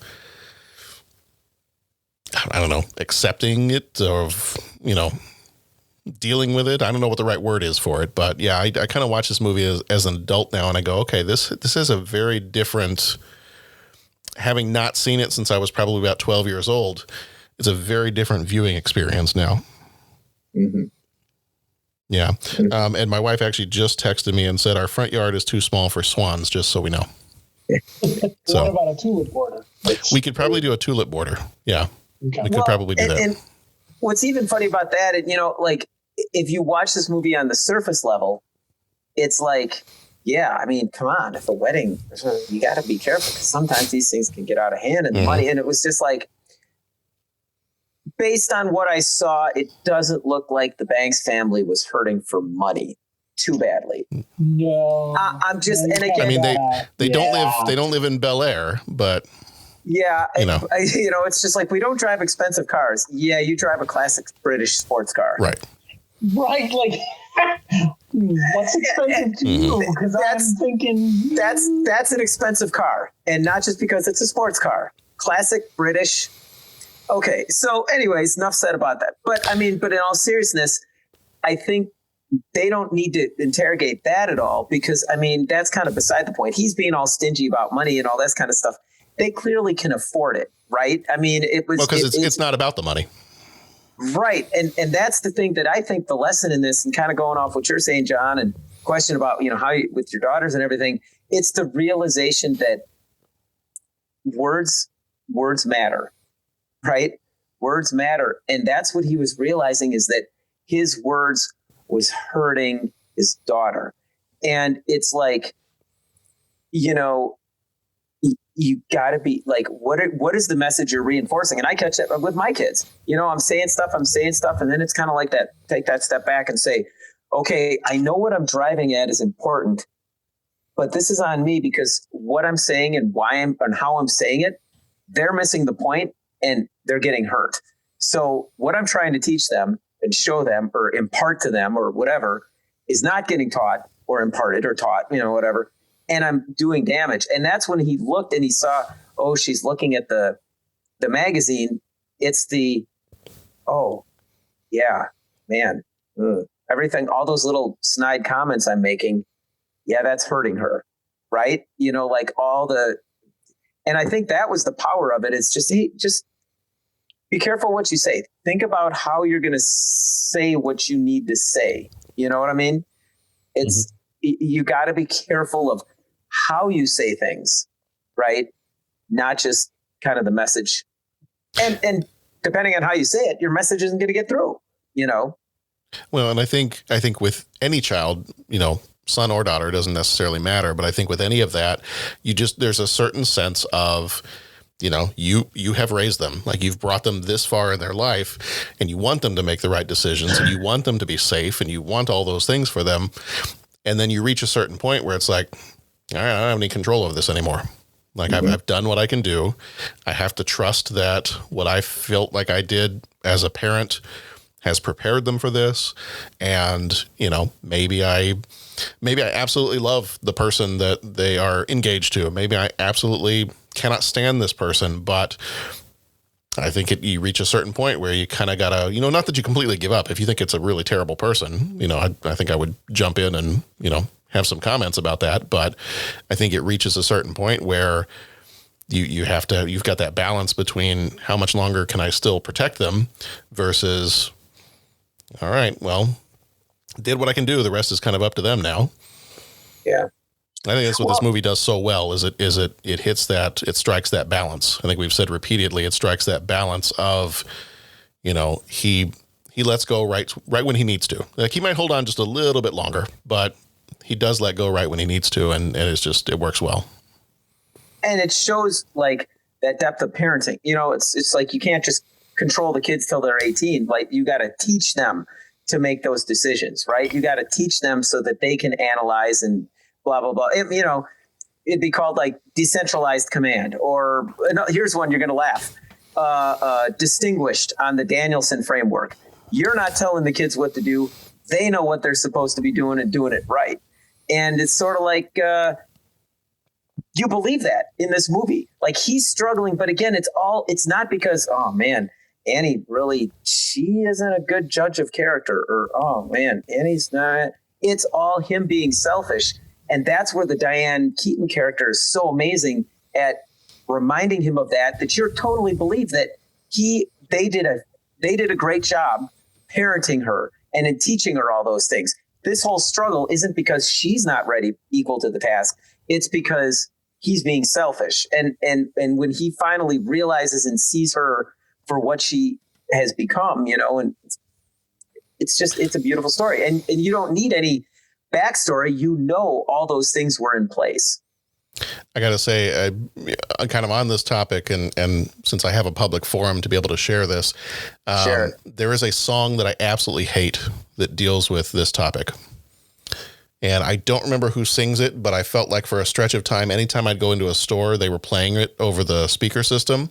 It's the Why You Gotta Be So Rude. You guys heard that song? Yeah.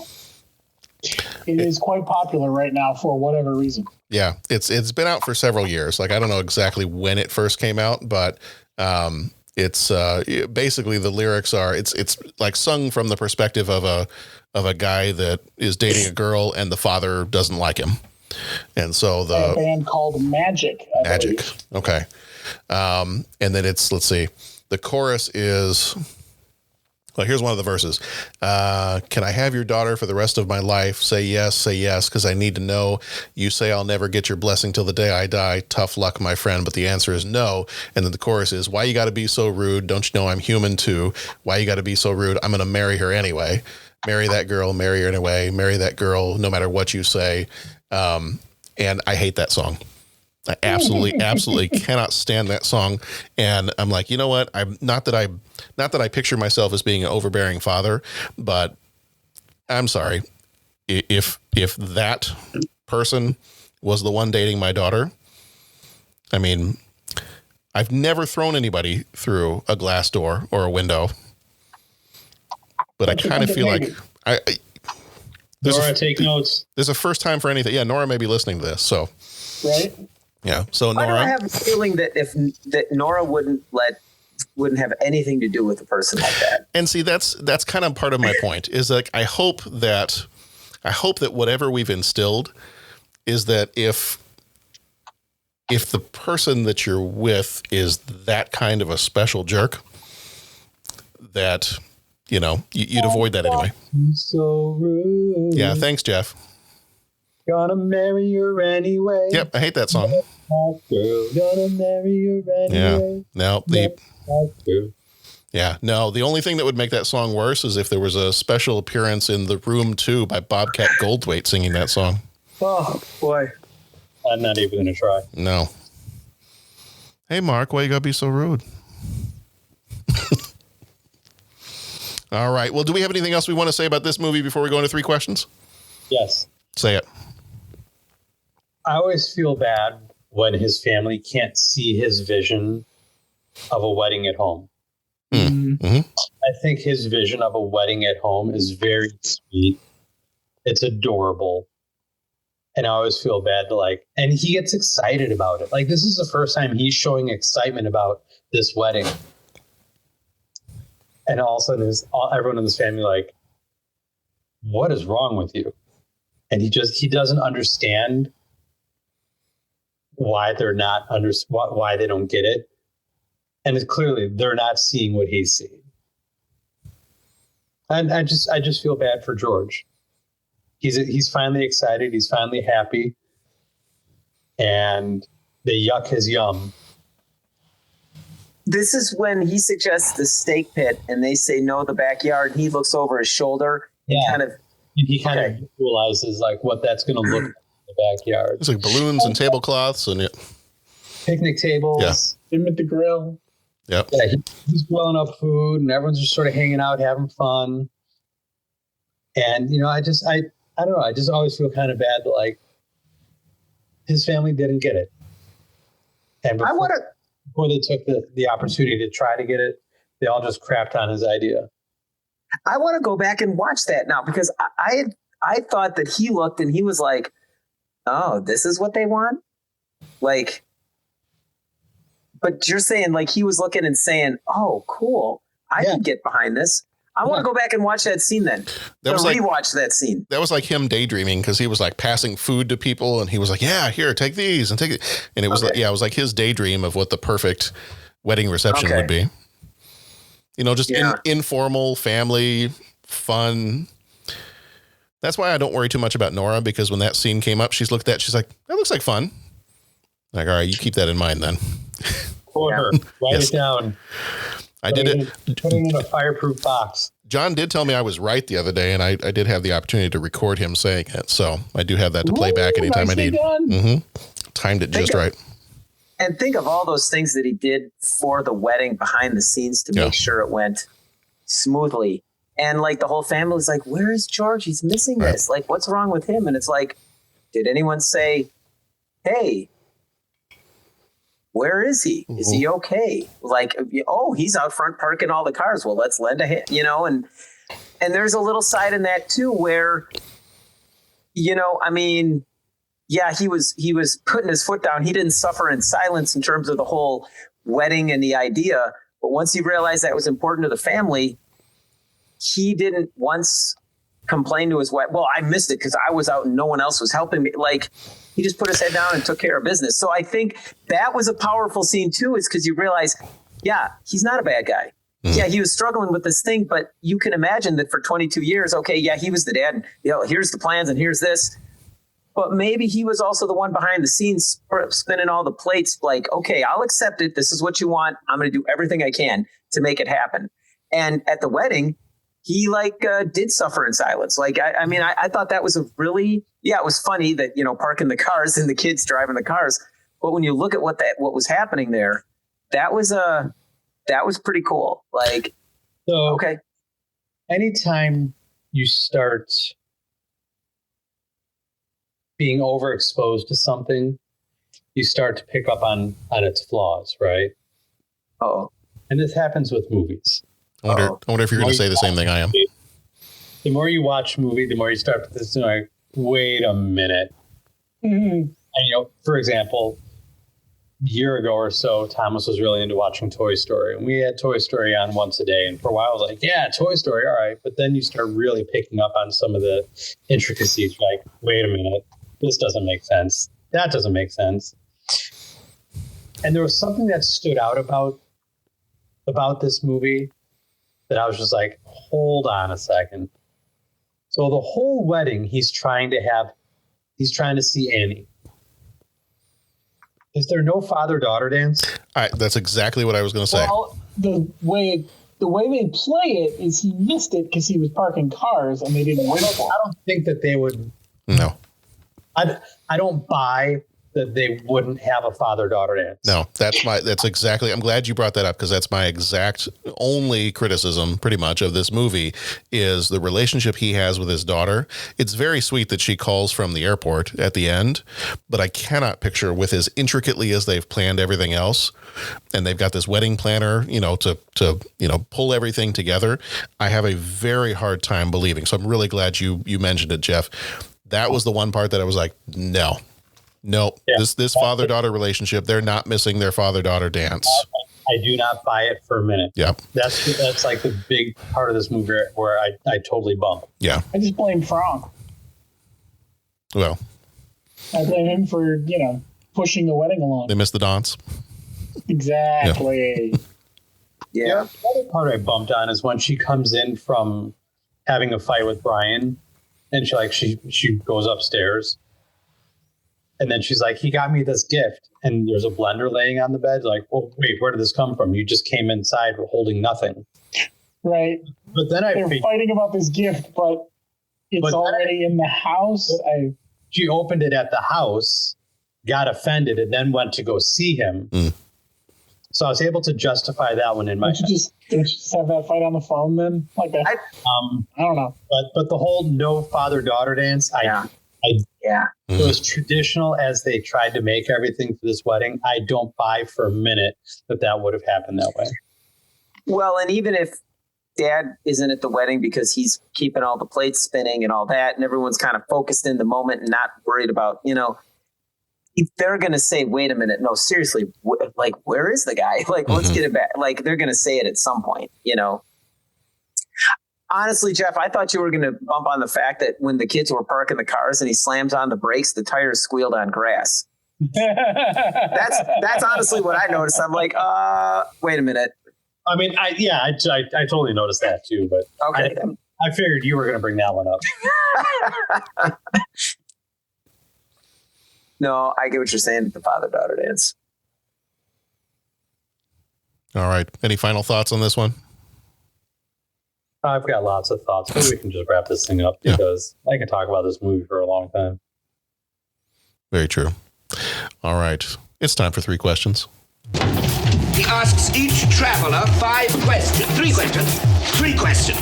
It's impossible to answer. Impossible because you don't know the answer. Nobody could answer that question. I want to ask you a bunch of questions. I want to have them answered immediately. What you just said is one of the most insanely idiotic things I have ever heard. At no point in your rambling, incoherent response were you even close to anything that could be considered a rational thought. Everyone in this room is now dumber for having listened to it.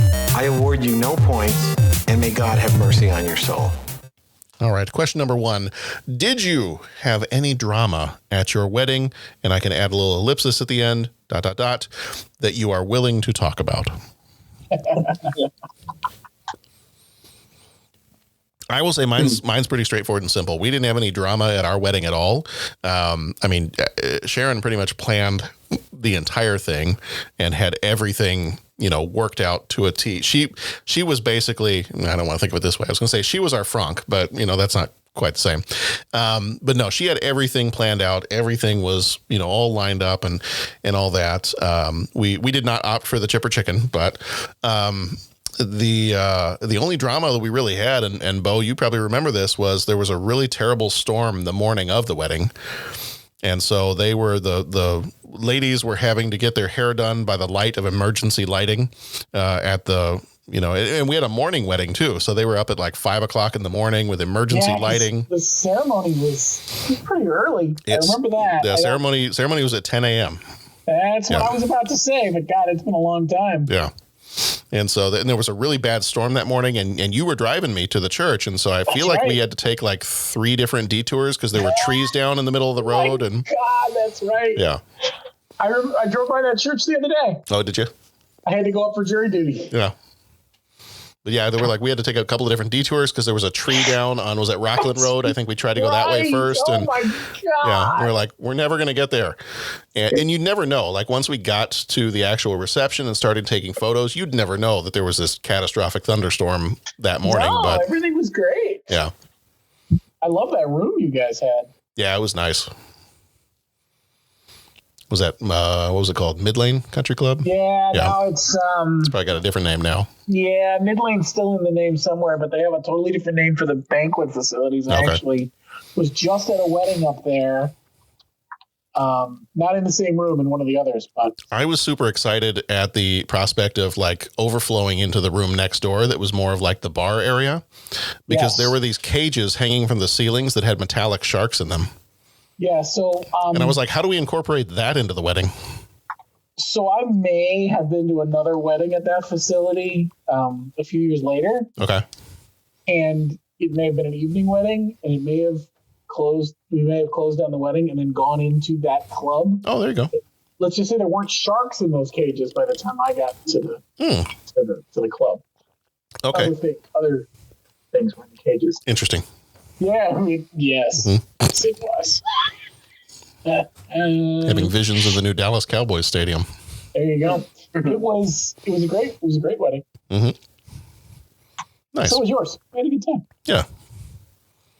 Well, anytime you can walk into the reception with Star Wars music blasting.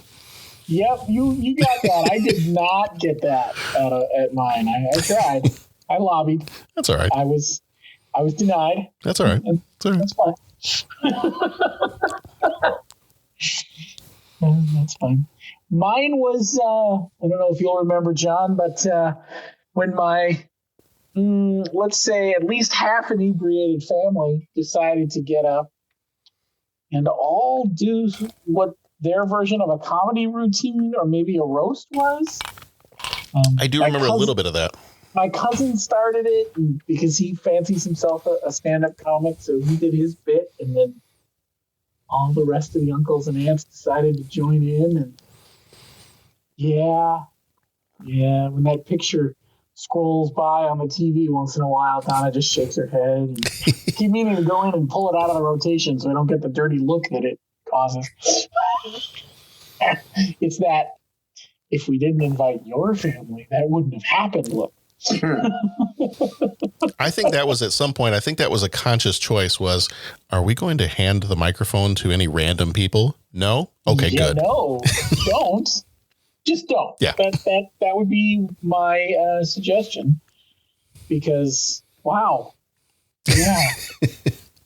And then while not necessarily drama, but somewhat amusing, we specifically had given our DJ a no playlist. I think I remember a little bit of this too. Donna's friends may have decided that they didn't care about our no playlist and were paying the DJ to play the songs that were on our no playlist. Looks like meat's back on the menu, boys. Yeah, it was good. That was at least in good fun. My family's toast, not so much. What was it? Just because I can't remember. What were some of the songs on the no playlist? Well, the chicken dance was definitely one of them. Okay. Celebration might have been, but I like that song, so I don't know if she could have talked me into putting that on the no playlist. I know the chicken dance was. Okay. There was a couple other of those, like wedding staples. Was the Macarena on there? I believe so. Okay. Things that you hear at every wedding. And she was just like, no. Whatever. I didn't care. But the chicken dance was one of the big ones. And that one, and they paid him a lot of money to play that. And I can't really fault him for making an extra $100 or so. What do you have against the chicken dance, might I ask? I think it's the cliche of it was what bothered her. Like, I think she also might have feared that the more inebriated members of the crowd would, I don't know, be stupid, for lack of a better term. Mm-hmm. Mostly, I think it was the cliche of it all. She's just not a fan. And, there are battles you fight and there are battles you don't, and that wasn't one worth fighting. And see, if I had known all this, I would have tried to get him to play the hamster dance. Ooh, now that would have been interesting. Welcome to the 90s, Mr. Bonks. Yeah, Mr. Bonks. Yeah, it was at your wedding. Was there drama? No. It was a great day, and the ceremony was beautiful. And short response. Nope, no drama. Moving on. Oh well, can you, Pat? If you blink twice, if you're in trouble right now. Oh no, Tammy! I could have Tammy come tell the stories. I mean, it all went well. We hit the Mongolian barbecue that morning. Me and my buddies. There's a great Mongolian barbecue place, so we went and. How early is the Mongolian barbecue open? You say morning. I'm intrigued. Well, all the ladies were meeting for mimosas and hair and all this kind of stuff. So me and my buddies and bunch that drove in from out of town, because this was only after my first year at Hawthorne. So, I didn't know any of you fine folks yet, and I didn't have any super close friends at Hawthorne. So a lot of it was friends from college. So yeah, we hit the barbecue. I think we got there around 9. We were there from 9 to noon, and I'm impressed. Oh yeah, rocking the Mongolian barbecue. And I could not have gotten married with a lead bullet like that in my belly. Just saying. I think I nibbled on celery all day. I was like, no, don't want to be gassy. Oh, Bo, come on. That's we used to do that before football games. We go to El Famous and have a couple of burritos. Okay, football game, wedding. It's basically the same. Go ahead and say yes for a football game. That makes sense. It's basically the same. You're headed. Jowers smells your farts all day.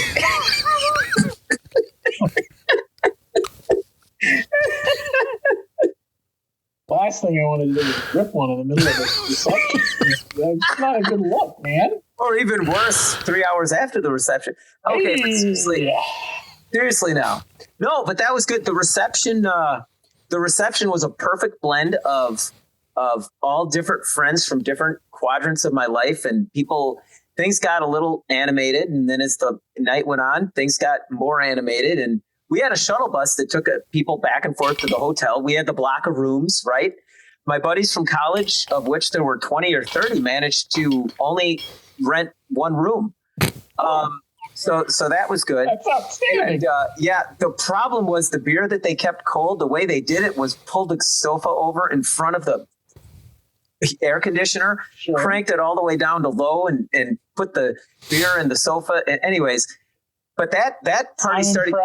But that party started kicking off, and it was good when I remember my one friend, Eric Solberg. What a great guy, fantastic human being, and wonderful bass player from Minot, North Dakota. And I remember he came dancing on the dance floor, and his drink flew out of his hand and flew across the dance floor, and it was crazy because everyone just kind of went, whoop, smash, and then whoop, everyone was right back in, and things were going, and it just got more and more animated. And then because I was studying martial art at the time, and there was various martial artists there. And so then the dance moves became leaping kicks in the air and stuff, which then progressed to trying to kick. Dangerous. Well, then it progressed to trying to kick the chandelier. And there were a couple of individuals that could get that high. There's some of the more instructed. So then there was a quadrant by the end of the night that was jumping off the table, trying to get and they were getting up there. The chandelier started. moving a little bit. Pat, I really understand why you like the fight scenes in Cobra Kai now. Yeah, and then one of the high points was my buddy Kevin, who I've known since I was 2, says to my buddy Joe that it was AC/DC's "You Shook Me All Night Long." He's like, "Hey man, how much do you weigh?" "Oh, I weigh about." He's like, "Jump into my arms."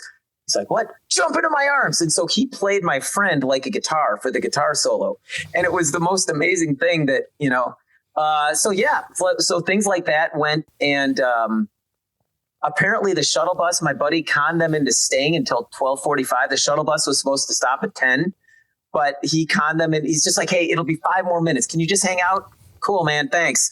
So the shuttle bus hung out, and yeah, it was a great time. I mean, nothing got super over the top, but I mean, it was a great time. And Tammy and I had a night at the Marriott, but my folks, and so we drove off in the thing in the car, and everything was great. We're walking in. Tammy's in a wedding dress. I'm in my wedding dress. We go walking in, get to the front desk. They're like, "I'm so sorry. We're overbooked tonight.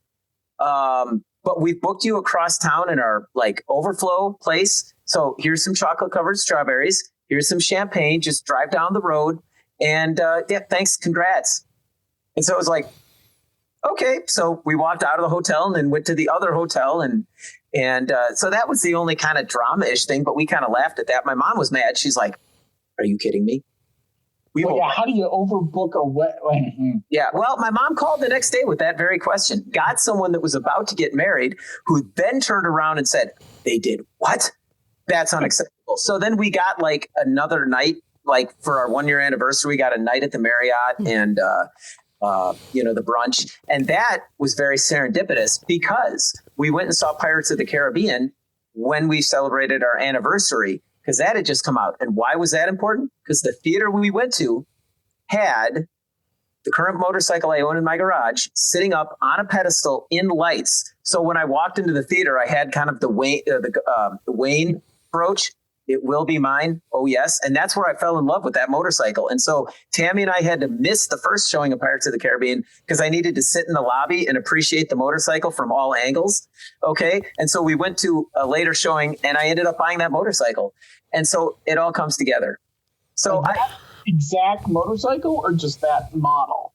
Not that exact one. It was the later model. I ended up waiting until it was the final year of that machine. Never buy any 1.0 of anything. Let it refine and all that kind of stuff. But that's where I fell in love, and it planted the seed. That's awesome. Okay, Pat, I feel like you just missed a prime opportunity of how to throw, after you just went through that entire litany of things of no drama at your wedding. There's only one way you could have thrown this to Jeff, and I feel like you missed it. Oh, shoot. What was that? Top that. The Martin Short thing. Yeah. No, we there was no drama at our wedding. And a lot of that's due to Katie because she is a meeting and event director for her corporation. Nice. Talk about planning things down to the smallest detail.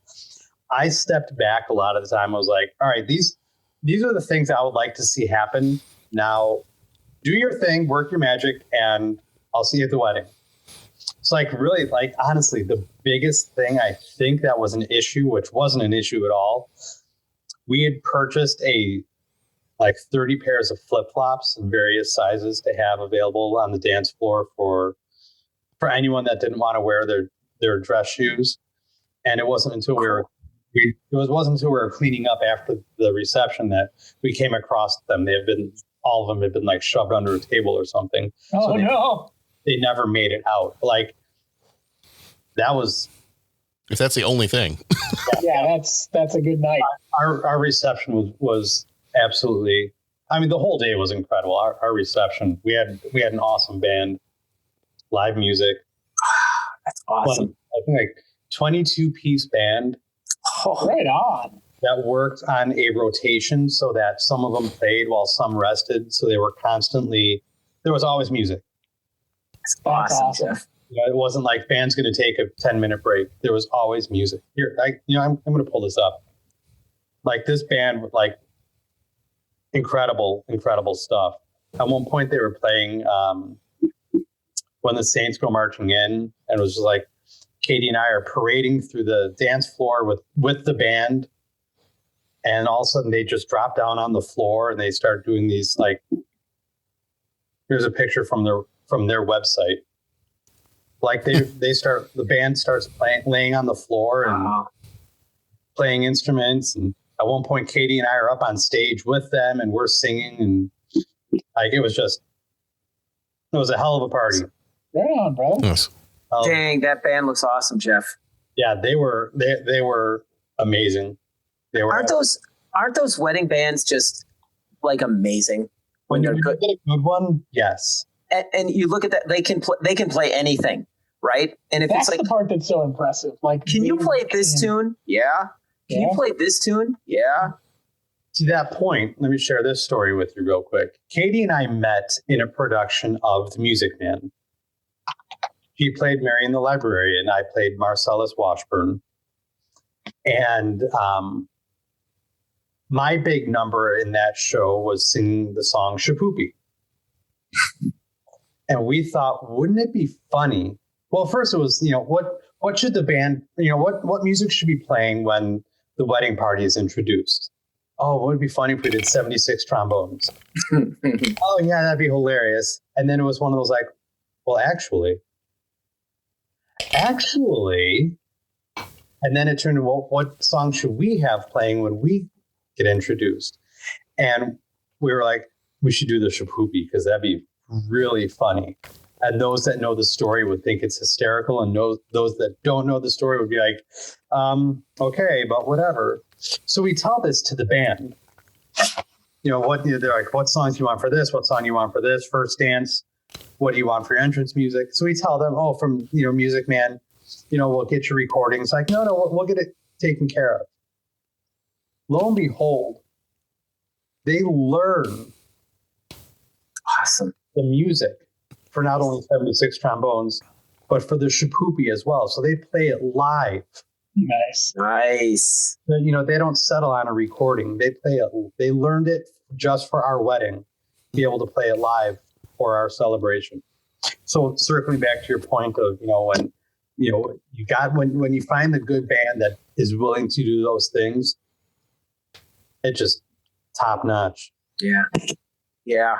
And we had them for the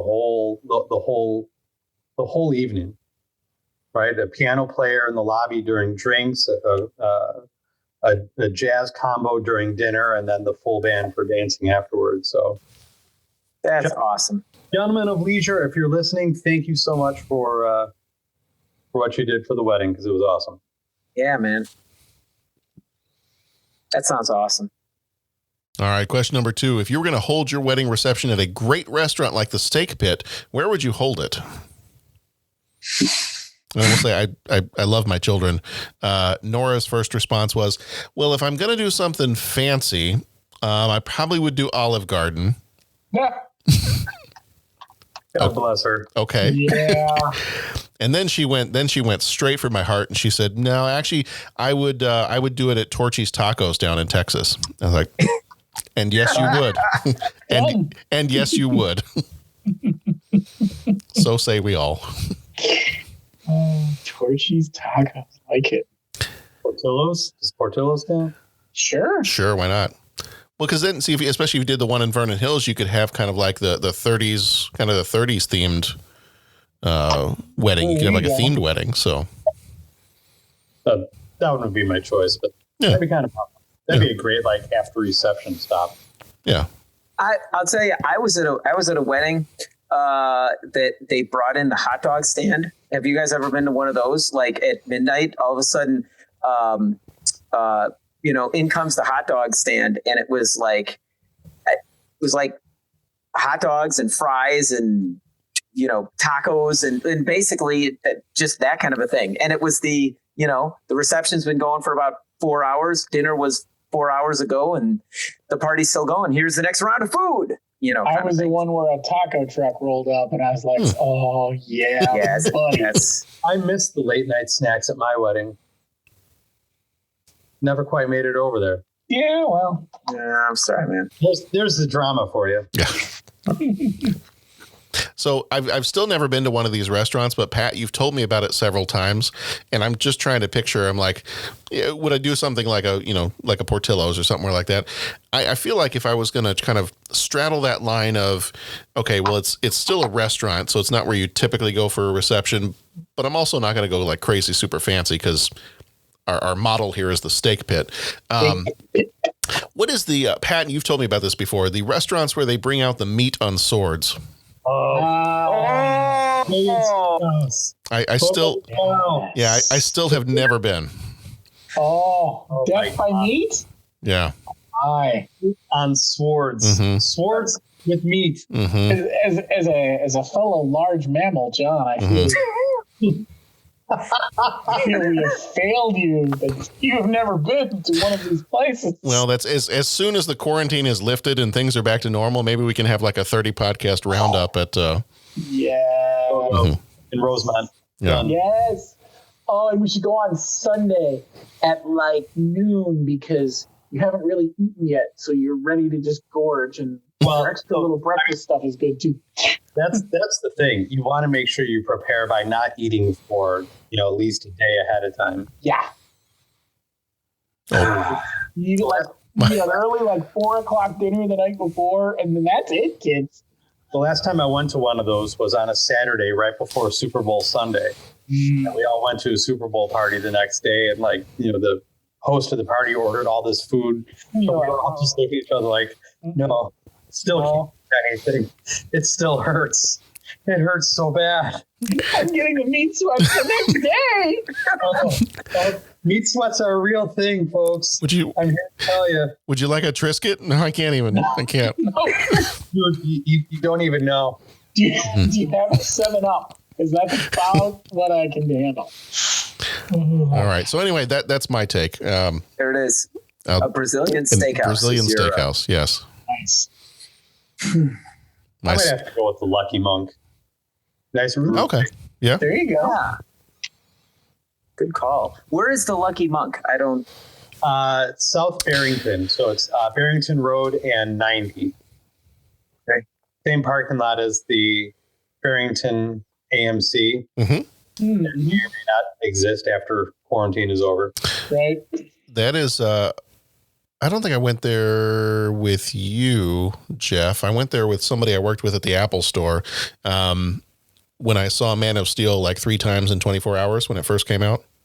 No, you know what? I think you and I, and maybe another buddy of mine, went to go see it. Because I think we met at Lucky Monk first, and then went to go see Man of Steel. Okay, might have been then. Yeah, I was trying to remember because I did. That's the only time I've ever been there. But I remember doing that right before going to see Man of Steel. Nice place. Good. We had our rehearsal dinner there. Great food. Nice. Great atmosphere. Lots of good brews. Mm-hmm. Now I just want a beer. I gotta get a beer. What's stopping you? Beer. They're upstairs. Oh. Stupid stairs. Right? That's all right. Pull back the curtain a little bit. We're recording right after this. We're going to record our podcast for Don't Tell Mom the Babysitter's Dead. Great. That's what I was about to say, Pat. I think we may need to take a small break to refresh ourselves before starting that one. Because I know this glass is empty. And I'm not sure I can talk about that movie without some help. Pat, Bo, did you guys share a restaurant? I was just going to say the Lantern in Lake Forest. Oh, yeah. It's a little special to us. That's where we met, but also we know the owners and yeah.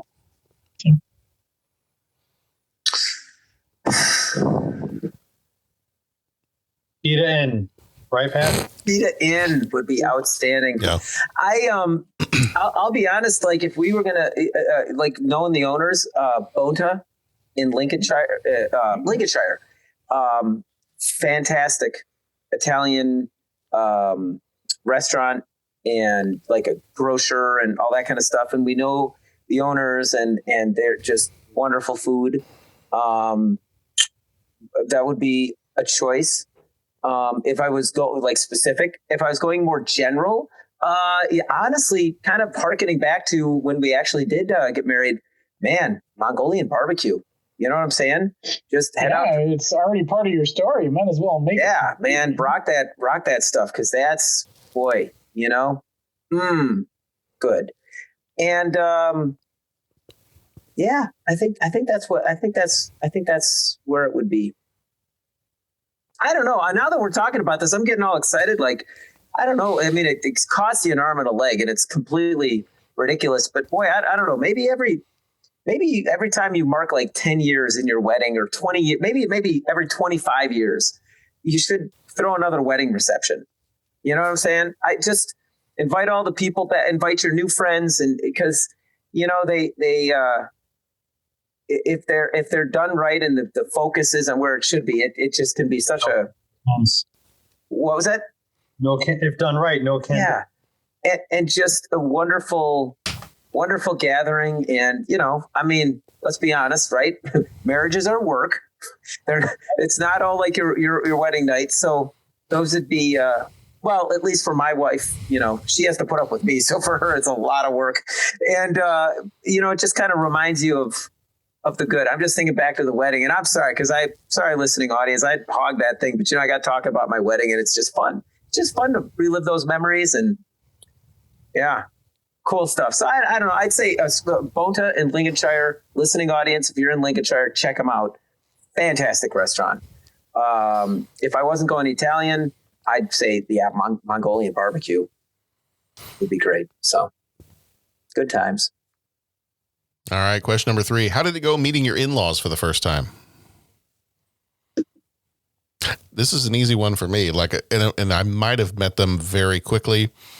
I mean, when Sharon and I started dating, we were practically babies. I mean, we were freshmen in high school. So I think the first time I met them might have been when some friends we had gone to one of the high school basketball games, and a friend was driving us back. Friend's parents picked everybody up and then dropped Sharon off at her house, and then they took me to my house, and I think I hopped out of the car and introduced myself to them and said hi. And the first time I can kind of remember really spending more time was not too long after that was one of the first dances that we went to, and it was the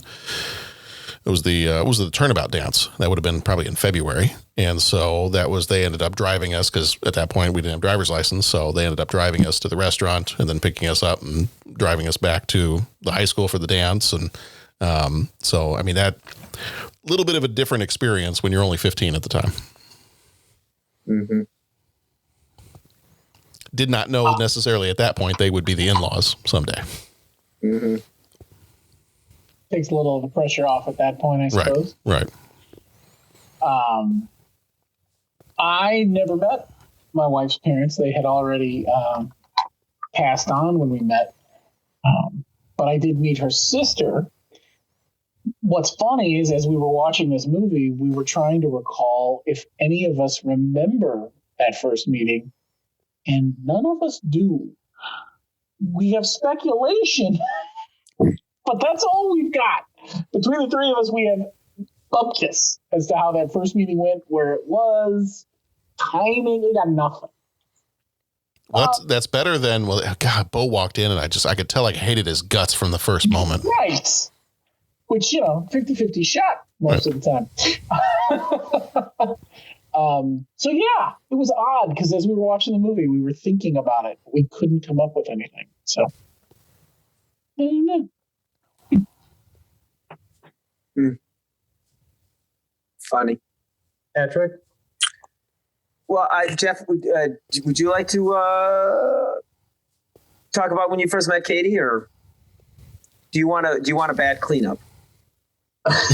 No, yeah, I mean, check out the big brain on Pat with all the sports metaphors. How about it, man? Hey, it's football season. I get excited for I was excited for you that you got Devonta Adams and Aaron Rodgers on the same team. Hey, you know what I'm saying? I am much maligned in my family for my my football team I root for. We put guys in tight pants, and Pat is right there for us.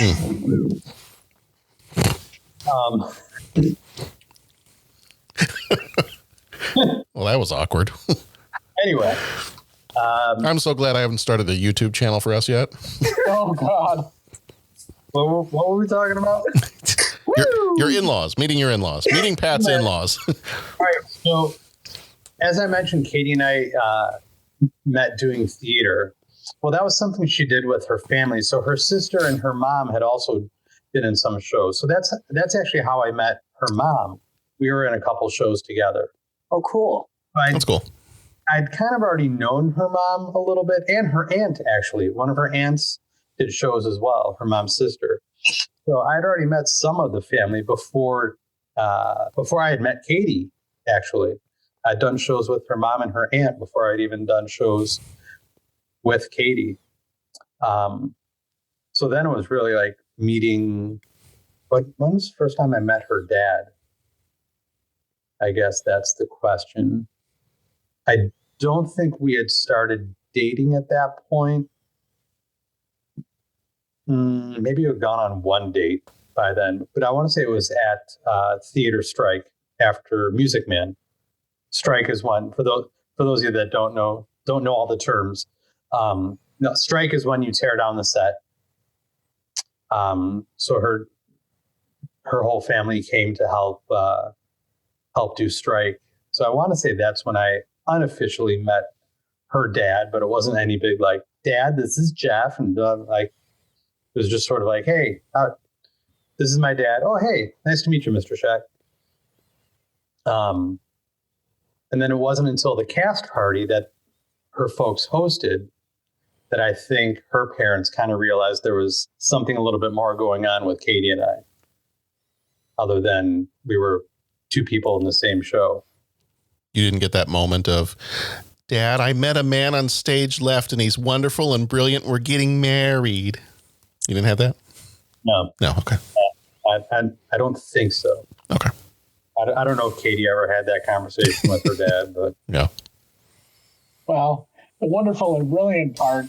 Yeah, I mean, I'm flattered that you would even jest about such a thing. Hey, I was channeling Katie there. I was trying to picture what she might say.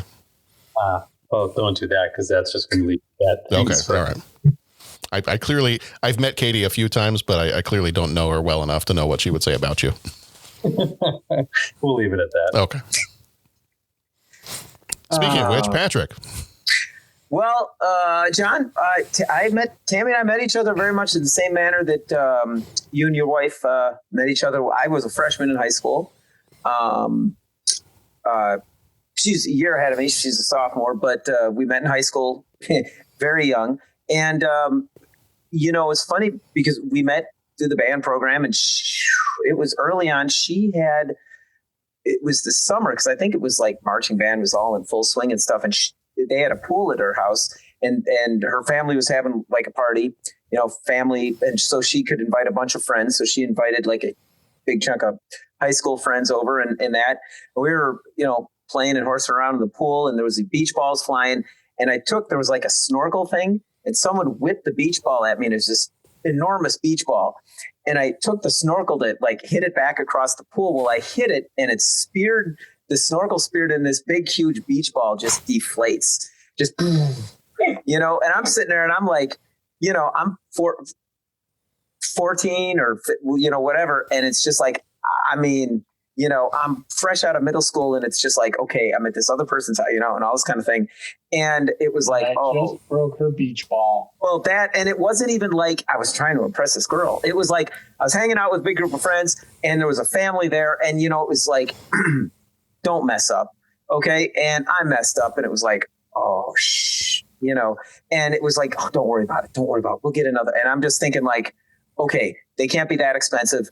I will pay for this. Like I'll borrow the money from my folks. Like, guys, I'll fix this. I am so sorry. Well, my grandfather was huge into scouting. Okay. Just huge into scouting. And I spent time as a Boy Scout and so forth. My dad, and Tammy's family was big into scouting.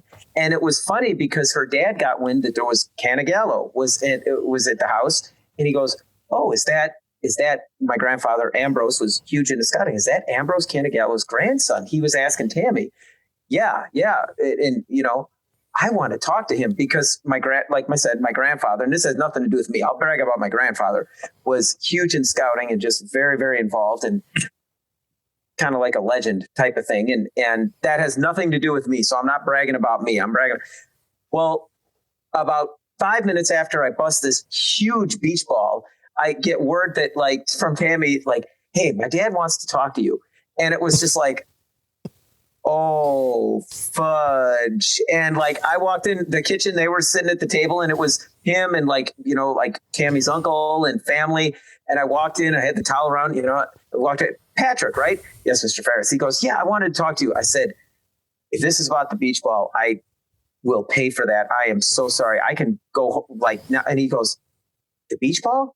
What about the beach ball? I said, I broke it. I don't care about the beach ball. Is Ambrose Cantagallo your grandfather? Yeah. Oh my gosh. Well, sit right down and everything like that. And so I was like sitting there sweating nails. And again, they didn't play it up. And I mean, my grandfather or my father-in-law likes to, you know, he likes a good practical joke. So if he would have known, he probably would have busted my chops pretty good about it. You know what I'm saying?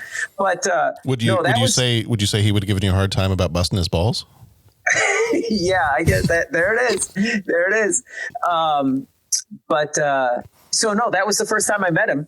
And, you know, I was 14 and just, you know, that was that. And, you know, unfortunately, privately, Pat is still known as a boy who broke the beach. Well, it's not so privately because, you know, obviously one thing led to another and his daughter took a fancy to me. And unfortunately, they're stuck with me as their son-in-law, which God help them. But at the wedding, he had it arranged that he got like 20 ginormous beach balls, right? And they had a friend of the family fill them up. But the best part was to fill them up the day of the wedding. He couldn't blow them all up because it took so much air. He went to a gas station and was filling them up with the air pump for the tires, which then there were people honking because he's like, and he's in his tux. He's like, hang on, this is for a wedding. You got to give me 5 minutes. And so they had these 20 ginormous beach balls that at one point in the night, all of a sudden they started, you know, my father-in-law made his speech and then all of a sudden the balls came in. So for the rest of the night, beach balls were getting lobbed over and all that kind of stuff, because that's when, you know, we first met was, Patrick, yeah, my dad wants to talk to you. Oh, so anyways, that was funny, and God bless them. They're still putting up with me as their son-in-law, which I couldn't imagine. All right. Well, I think that's going to do it for Father of the Bride. So I think general consensus from everybody here is this is an amazing movie. Go watch it. Yes. Yeah. Yes. You have not seen it. Go watch it right now. Then watch it again. And then watch the sequel. Yes. And then watch the first one again and the sequel again. That's the other thing too. Like now I'm like, it's been a little while since I've seen Father of the Bride Part 2. So I'm kind of ready to watch that now. I just called to say I love you.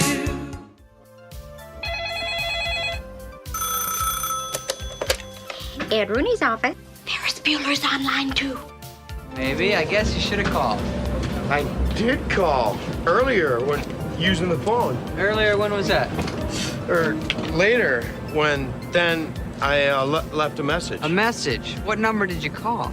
2, 4, 9er, 5, 6, 7, 8. I can't hear you. You're trailing off. And did I catch a 9er in there? Were you calling from a walkie-talkie? No, it was cordless. Mm-hmm. You know what? Don't. Not here. Not now. All right, guys, we had a listener send in a voicemail, so let me see if I can pop that up here real quick, and we'll see. I believe this was Tristan Martin from Twitter, which I believe is part of our, Tristan, I apologize if I'm getting this wrong. I believe Tristan is an extended member of the Oklahoma contingent. So I believe he's kind of part of the group of friends that include Jason and Dee and some of those guys. So let me pull up his voicemail here and we'll see what Tristan had to say. Hey guys, this is Tristan from the Oklahoma contingent, and I'm just calling to let you know that you have created your best podcast episode ever. I feel like Elf when he tells them, greatest podcast episode ever. You guys did it. Congratulations, because you did. It was Batman 89. That one was the best, but with your Rocketeer episode, you have surpassed it. I saw this movie when I was 7 years old and loved it, loved every minute of it, and wanted to be the Rocketeer. And so I did what you guys said. I went back and I watched the episode before I listened to you guys, and it was awesome. I love this movie. I love the flying, like you guys talked about, how it's more realistic, and I love the FBI and the mafia and the Zeppelin and Timothy Dalton and all that kind of stuff. And I'm with Pat. If you don't like this movie, you're a jerk. So, and I wanted to add in that my vision for a new Rocketeer would be a Batman Beyond type thing, where Cliff becomes like the Alan Arkin character or the Bruce Wayne character and teaches the new guy, the young guy, and he becomes the next Rocketeer. I think that would be awesome. One request, John, would you make those pictures you have, the drawings, available to us so we can all look at those, because those sound amazing. Anyway, great job, guys. Love the show, and can't wait to listen to all the new ones. Thanks. Bye. That's awesome, Tristan. Thank you so much. Yeah, I will. I will see if I can pull those pictures and throw those up on the Twitter feed so that we can get those out there and everybody can take a look at them. Yeah, that's. I mean, it's got to be one of my favorite movies of all time. It's up there with Star Wars and Indiana Jones and Superman and all the other stuff. But no, absolutely love the Rocketeer and always happy to hear from a fellow Finhead. Yeah, and Pat's just happy that somebody didn't give him a hard time for ruining their favorite movie for once. No, yeah, I was just because Pat's just happy he didn't ruin someone's movie. Like they can give me a hard time if I'm just glad. I'm sorry. That's awesome. No, seriously, thank you for calling in and thanks for listening to the show. I mean, that's pretty cool. Yep. So greatest podcast of all time, Batman, and then also Rocketeer. So we've pretty much covered everything. That's it. Dennis, has there been a movie that you're waiting for that we haven't done yet? Because we've covered Pat's Batman, we've covered my Rocketeer. So is there anything you're still waiting on? 91, or beyond? Oh, beyond. I don't know. I'll have to look. I mean, I'm just gonna say when did Sixth Sense come out? See, but Sixth Sense is it's 98. I remember. So 7 years. Yeah, I was on a date when I saw that, so I remember that. Well, when I started talking to 89 Batman, that was 5 years away. Yeah. The Sixth Sense. I mean, I'll have a few. I'll ponder that question and come back with some. Nothing hits me right off the bat, but there's been times where I've thought about things. I just need to write them down then, because I'm like, oh, when are we gonna do that one? Yeah. Yeah. Okay. Right now, my brains. Yeah. Okay. All righty. Yeah, that was very good. Very good message. Very good audio quality too from you. Very good audio quality. Yeah. However he was recording that, I don't know if that was straight off his computer or. I wonder if that was. I'm betting he's got a mic. He's got a nice snowball or Yeti or something going on there. Yeah. Sounded very good. Yeah. So thank you, Tristan, for reaching out. And I completely agree with you. Rocketeer, great movie, so much fun. I mean, it's a regular. I watch it at least a few times a year at this point. And if you want to, and we've said this before, even on our show, and we have no. We'll Miracle on 34th Street this thing and send you to another podcast where you can listen to some really good stuff. The Rocketeer Minute, you got to go check that out. I know we mentioned it a few times on our show, but if you want a good. What is it? They probably ended up having like 90-ish episodes, maybe a little bit more than that. If you really want to dig into that movie and just get in depth and hear some interviews with the actors and Billy Campbell and other people, you got to go check that podcast out because those guys are great too. So, but yeah, thank you for the voicemail and thanks for listening. All right. Well, 30podcast.com. That's where you can find the rest of our episodes. Go check those out there. If you're on social media, at 30podcast on most of those. If you go to our website, that's got places on there where you can join us on Patreon, get access to some of the Patreon exclusive episodes if you're supporting us on there. It's also got a place where you can leave us a voicemail. Lots of other stuff going on our website. So go check that out.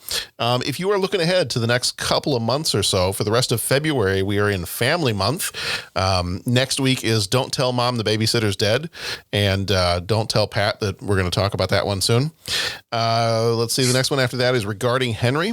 And then the Addams Family. Our February Patreon episode is Willy Wonka from 1971, hitting its 50th anniversary this year. March is Girl Power. We have got Necessary Roughness is the first week, My Girl, Thelma and Louise, Fried Green Tomatoes, and Soap Dish. And the March Patreon episode is some of our favorite songs from 1990 and 1991. I will say, while we were watching this movie and they were playing the song My Girl, Sharon looked at me and she's like, "What year are you doing the movie My Girl?" And I said, "Actually, it's this one, and it's just a few weeks from now." She's like, "How are you going to get through that one without like being devastated?" Like, no kidding, right? Yeah. Like, I remember that movie messed me up as a kid. That's a tough one. Mm-hmm. I've never seen it. Really? Oh, Okay. wow. Well, I'll be curious how you think about it. Yeah. My Girl. What's that? Huh. I didn't hear the first part of what you said. I was just like, wow, you've never seen My Girl. Oh, for Pat. I Yeah. know. That's All right. Well, I'm going to be curious now. there's That no with karate chops and motorcycles. for a first time viewer, I'm going to be curious about that. Yeah. Wow. Especially with it being Pat. Yeah. Right. Like, this is, yeah. Yeah. He's no ordinary first time viewer. No. Why is it? It's because it's usually a love it or hate it type thing. Yes. Yeah. Mm-hmm. Yeah. And it's usually a specific trope that you bump on. But I'm wondering if you're going to bump on it in My Girl. Yeah. Right. Yeah. Ooh, wow. That's, yeah, I'm looking forward to when we get to that one. John and Bo, do you kind of have an idea of what it is I'm... Yeah. Oh, yeah. Okay. Yeah. And now Pat's concerned, and this is going to be looming for the next month or so. Maybe I'll watch it tonight when we're done. Okay, there you go. Yeah, you may want to watch it with Tammy. Okay. Just... And a box of tissues. Yeah, there's that. All right. Well, maybe I'll just watch the Wolverine tonight. You want to go ride bikes? Oh, God. Oh man, I don't know. Thomas J, you want to go climb trees? Basically, He has to get up. He has to get up. Why? What? Are you a sick individual? Or what? Oh dear. Okay, maybe I agree with anything Katie would have said about you then. Just quoting the movie. Leave me alone. I know you are. But you're picking on Pat. You're being kind of mean. Oh, Pat can be. I'm not picking on Pat. I'm just saying. I'm very interested in hearing his feedback. Oh, I am too. I'm looking forward to that one. Oh yeah. Yeah, I'll be curious to see which way he kind of goes on that one. All right. Well, gentlemen, it has been. I'm looking at how long we actually recorded for this episode, and I'm like, good Lord, I have to edit this. Like, I don't know. What was the length of the movie itself? It was 1 hour and 42 minutes or something like that. It's not a long one either. Yeah. It's 1 hour and 45 minutes. I think we've now recorded for the length of this and the sequel. Good Lord. Well, just put in some laugh tracks and say we do it a live show, no editing. Yeah. Screw it. We do it live. You think I edit? Yeah, Pat knows how this works. You've been Pat-splained. There we go. Oh, man. All right, friends. Well, we hope you've enjoyed this one. Yeah, go watch. If you have not seen Father of the Bride, go watch it. It's a great movie. Yeah, go check that one out. But we will see you back here next time for Don't Tell Mom the Babysitter's Bed. Don't tell Mom the Babysitter's Bed. That is a different movie. That's a completely different movie. I didn't think we were that kind of a podcast, guys. It's the 30-something podcast after dark. Anyway, let's try that again. Put a little whiskey in that guy, and you never know what's going to happen. There you go. All right, let's try that again. All right, join us next time for Don't Tell Mom the Babysitter's Dead. Everybody, be excellent to each other. Go watch some good movies, and we'll see you back here next time.